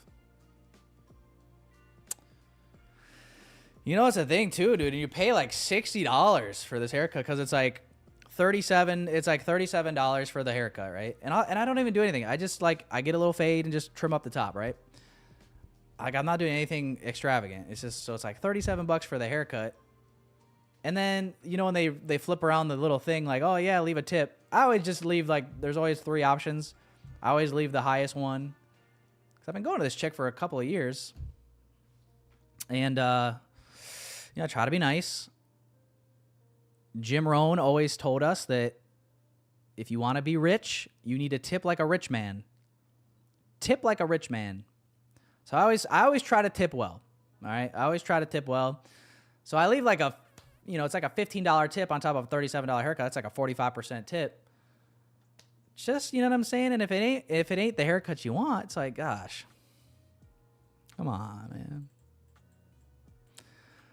Some of you guys are like, man, that's cheap for a haircut. Dude, listen, I don't know how some of you guys get the most simplest shit and you pay like $100 for a haircut. That's crazy.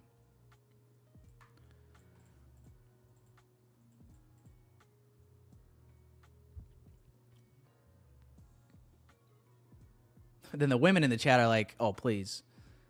Every time I get my hair done, it's like 400.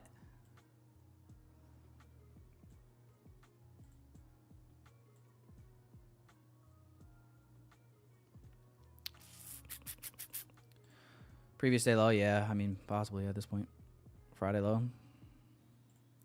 We're basically already there on ES. Well, getting there. 8 points off.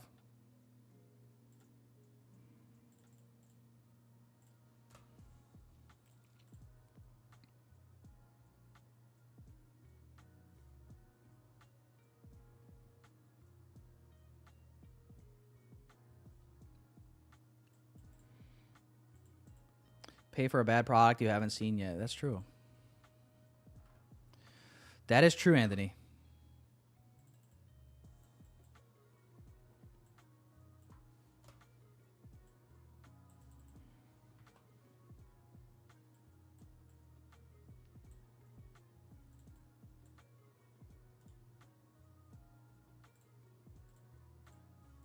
I guess you wouldn't have to. I mean, I guess they charge after, right?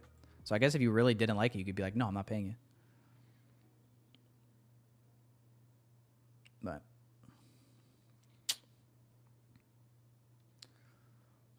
my barber's pregnant. Child number 2. Listen, we're all here supporting families, chat. We're all here supporting families.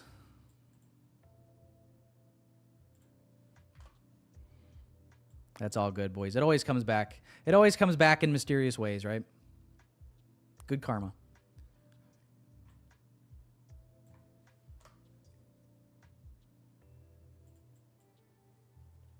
Peace out, liquidity.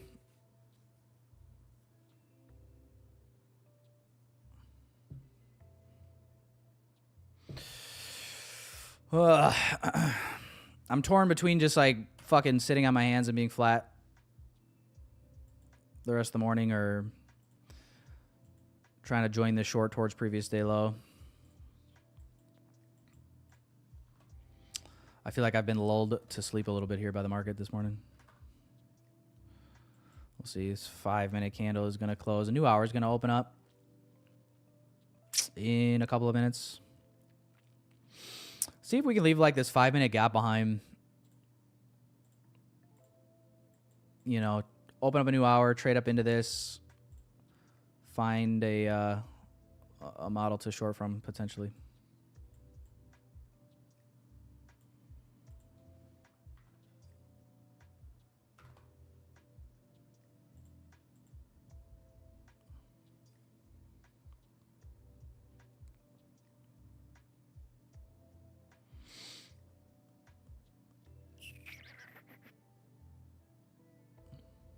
In Greece, you get better haircuts than you in America, and it's only 15 to 20 euros max. Yeah, well, I mean, that's the thing, boys. I used to go to, like, you know, kind of like chain, like big franchise chain, like haircut spots, because I didn't get any. I never got like anything extravagant. Like my hair is like fucking so simple. So I go to like a Sports Clips, or even like I even went to a Great Clips back in the day. But they used to kind of the same thing, just inconsistent. I'm like, you know what? I need to find a barber here. And well, dude, one time, went to this heavier melanin fella, kind of a younger, like started a barber shop, you know, up and coming new entrepreneur, like locally. I was like, let me go to this guy, all right? He was doing all sorts of crazy stuff to my hair, and definitely made me look like a tryhard a little bit. And I was like, no, it's my style. And then it was like $60 just for the base haircut before tip. I was like, yeah, maybe I don't need all that.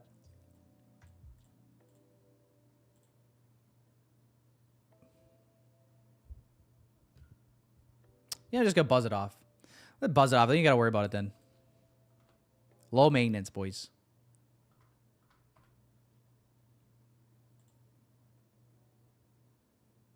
All right, new hour here.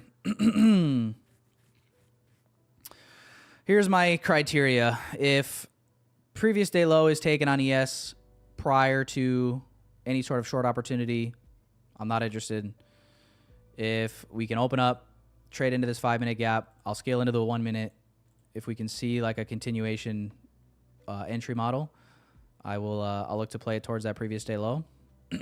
So that's my criteria though. If previous day low is taken on ES first, I'm good. I'll just be flat in the morning.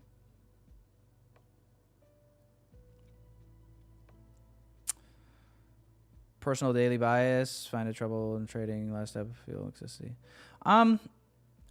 Honestly, one of my biggest pitfalls as a trader was obsessing over daily bias. And to be honest, like watching daily bias trading videos never was helpful. Here's the problem. As traders, we're getting given new information and new data all the time. And part of being a trader is being able to adapt when conditions change.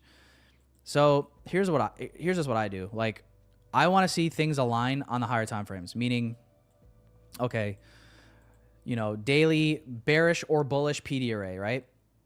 Check. Once we have that, we're trading from a daily bullish or bearish PD array. I think to myself, okay, now I'm starting to build a framework that can allow me to be either bullish or bearish, right? Depending on what we're delivering from.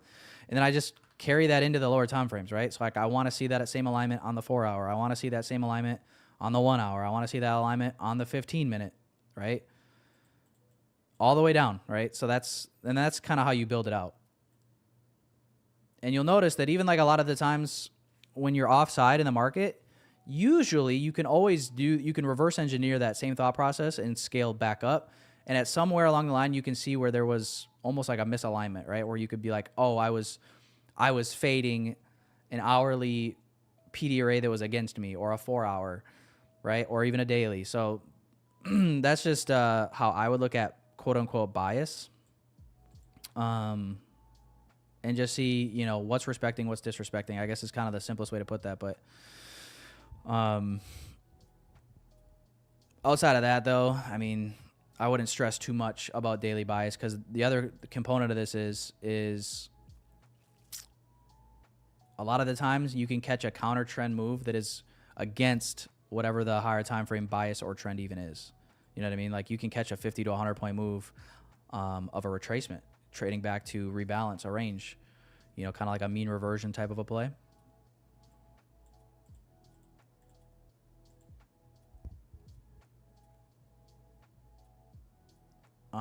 But that's kind of the only issue with like ICT concepts and educators, is people try to like teach so many different things and so many different mechanisms that I think it creates a lot of confusion. And that's probably why some people end up gravitating towards like a volume profile type of a trading, or even something else. I get it, because it just feels more simple, right? There's less fucking thinking that goes into it. It's like, oh, I just slap my volume profile on a range and I just look at markets like that. You know what I mean? So like, it's not a different, you know, it's the same thing when it comes to ICT concepts. You still want to somewhat simplify your approach. You don't need everything. You just take what works, and the same things that you're looking for on the smaller time frames, you're looking for those same things on the higher time frames. And you're just trying to put them all together for your highest probability. And sometimes the hardest part is just waiting for those higher time frames to either confirm what you're, you know, seeing on the. Usually, you're just waiting for those things to confirm what you're seeing on the lower time frames, and you usually get yourself into trouble when you're only on the lower time frames and ignoring the higher time frames. So, like today, for example, I felt like we could potentially be bullish on the daily based off of this daily closure. Right? And if you guys remember this morning when we first opened up, we traded down and we were wicking off this daily, you know, propulsion block right here. So we were wicking off of this.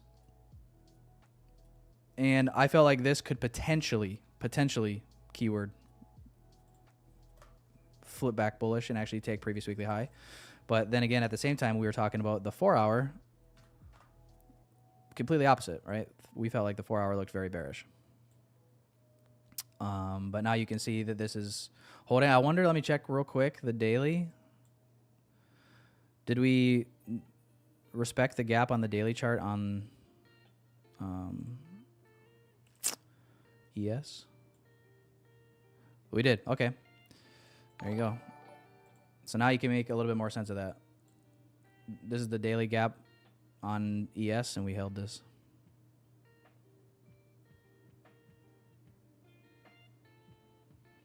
We held this. We see this pretty often, actually, I would say, between NQ and ES, where like one will inverse a gap and the other one will not. And then some people get really frustrated and they're like, why the fuck? Like, we inversed. Why did it not continue going in the direction of that inversion? And usually that's why. Usually you'll see like ES hold the same PD array.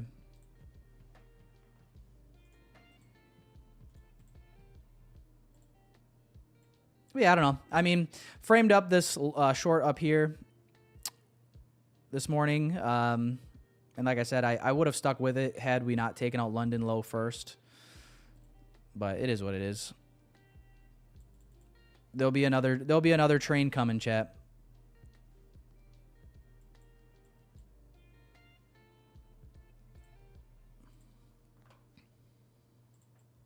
Market open same time tomorrow.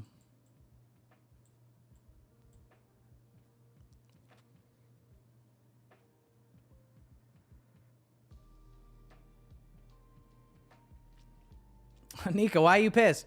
Nika, why are you pissed? Let me guess. Because you're a perma bear and you're missing out on a dump. Is that what's going on here, Nika? Oh, Nika, don't worry about it. Don't worry about it. Just kidding. I would actually crash out if I were you. Let me help you. Let me help you. Where is it? Oh my gosh. Nick, I can't believe you're missing this There temper. is.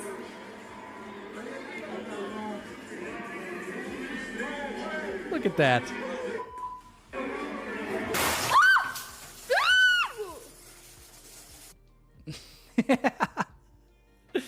See, don't you feel better now, Nika? I'm glad I could help.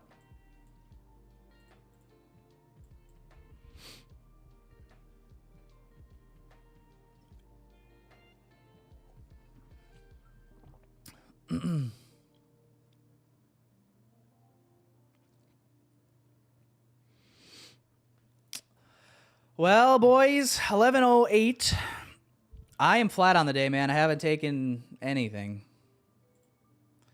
P&L is zeros across the board. Let me know what you guys have taken today. If you guys took shorts and just held through the 10 o'clock hour, you're probably looking pretty good. If you try longing at any point, you either probably break even trade or maybe a scalp take profit or something like that. But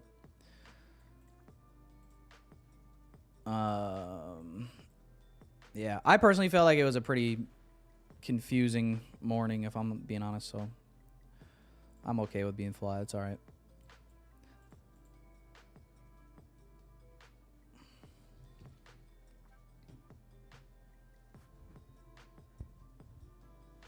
The question is, what are we going to do the rest of the day? Like,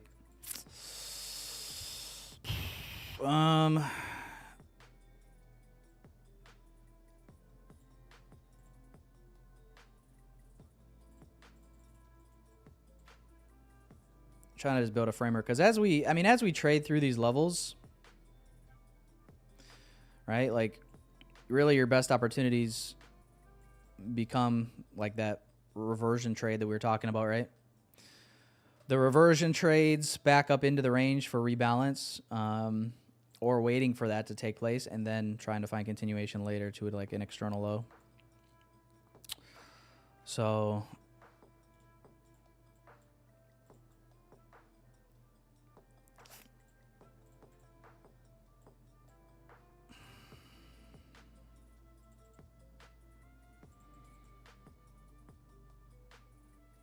you know, like, where's the bottom of this hourly leg gonna get put in? And then even if you were to just go for, you know, 50% of the range, this might not be the low either. We might go much lower than this first. But that's kind of the thought process, right? Because you got all these breakaway gaps that are being left now, like this 5 minute, 15, and then potentially eventually an hourly. And like that could be your opportunity, or if you're more confident in a continuation, wait for a retracement, and then you're looking for then, you know, some confirmation here and then internal to external.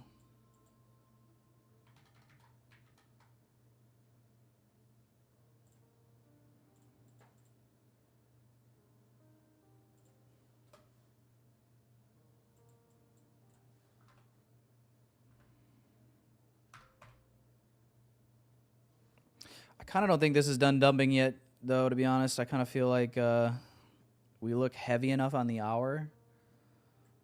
I wonder if we're going to get just like a retracement back to like hourly open or something. Hold this gap. And then see a new drive down. Let's see.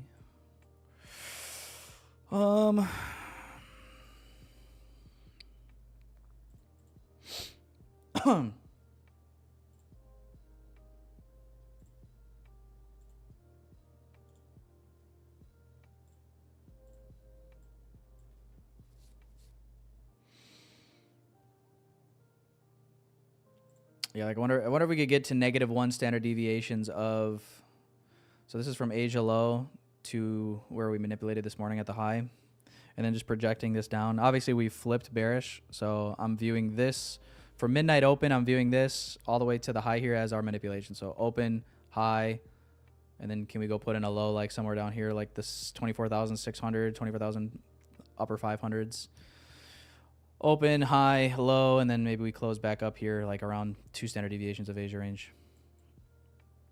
because that's generally where we settle over 90% of the time. But that would be kind of like what I would like if we're looking for more sell side here.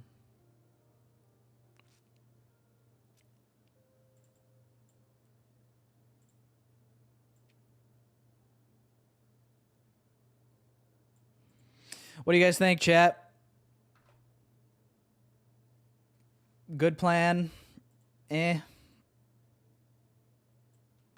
Y'all are like, I'm over it. See, ES just traded up into this 5-minute gap. NQ couldn't quite make it there. So we're a little bit weaker on NQ, it looks like. We're somehow weaker on NQ right now, even though ES is outpacing NQ to the downside. That's funny.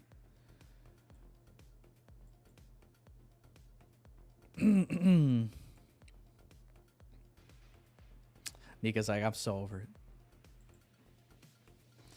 So over it. You don't look at the LR and thinking it would go. Oh, you're saying up here? I mean, yeah, at some point. I just don't know if it's today.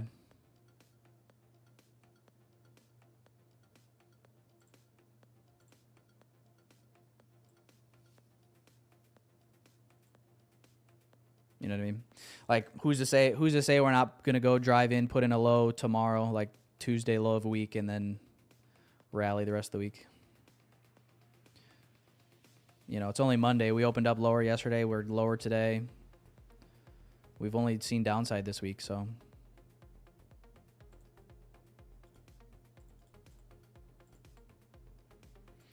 Where's that going to put us in this weekly power of 3?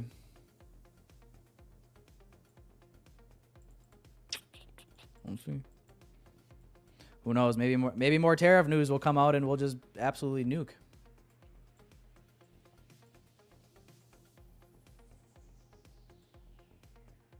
Type shit on God.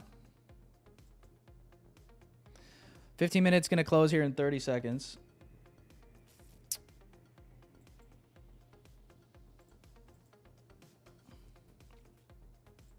We'll have an unfilled 15 at 757.5.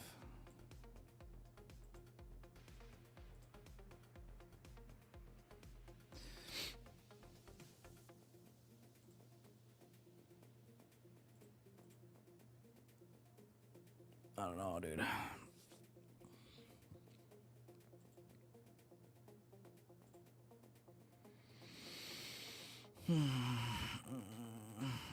Whenever I look at this hourly, I don't feel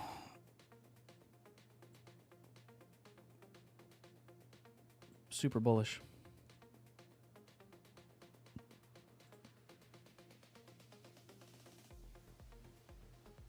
Here's what I'm going to do, boys. I'm not going to look to take anything right this very moment. I am going to do one of two things.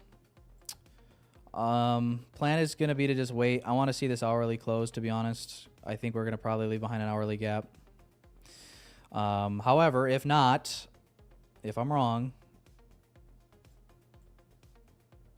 and we come back, or if I come back later and we've traded up to this 15-minute gap and we're starting to displace lower, I'm probably going to look for that internal to external rotation.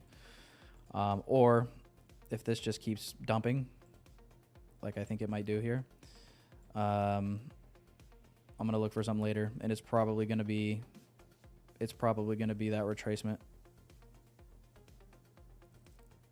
to rebalance an unfilled gap. So if this, then that, right? So I'm going to go step away for a little bit. If I come back and we've done this, you guys kind of know what I'm looking for here, then continuation. And if we continue dumping, I'll look for a retracement later. All right. That's going to be my plan for now. I'm going to step away for a little bit. I'll probably check charts, yeah, right around like lunch, going into lunch macro, and then early PM session as well. But your boy has to go pee-pee. And so does my dog probably. So I'm going to go take him on a little walk, get off the charts for a bit. No trades for me so far this morning. Flat on the day. If you guys are green, congrats. If you guys are also flat, don't feel the FOMO. It's all right. Another train will be coming around the bend soon enough. All right, guys. Appreciate you, boys and girls. Hit the like button before you go. I'll be back live tomorrow morning, 9:15 a.m. Eastern Standard Time. So appreciate you guys. Enjoy your Monday. And I'll talk to you guys later on, and I'll see you guys back here tomorrow. Peace and love, everybody. Wake up early, coffee to my lips. Tyler trade streaming, giving us tips. The NASDAQ hustle riding up high. Charts on my playground, never ask you why. ICT moves, smart money flows. Precision like an arrow, yeah, that's how it goes. Stop loss is shaking, but I hold my ground. Payouts stacking while the beats pound. Tyler trades, yeah, he's calling the plays. Future's bright while the market sways. If you run it, we don't delay. Stack those wins every single day.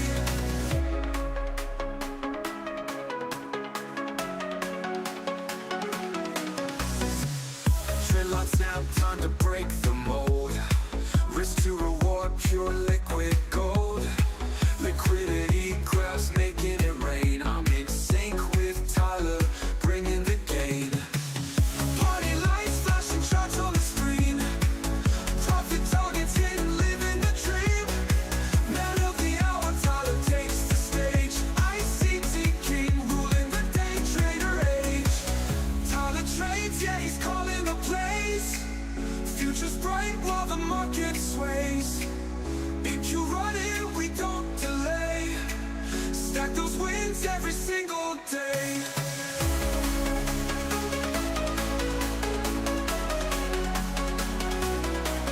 Trader age every single day.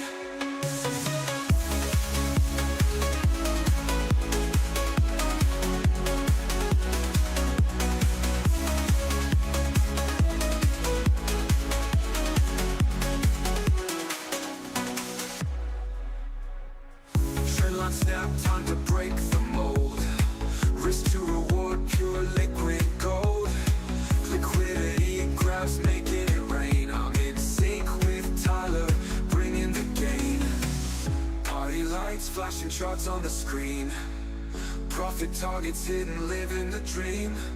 Man of the hour, Tyler takes the stage. ICT king, ruling the day trader age. Party lights, flashing charts on the screen. Profit targets hidden, living the dream. Man of the hour, Tyler takes the stage. ICT king, ruling the day trader age.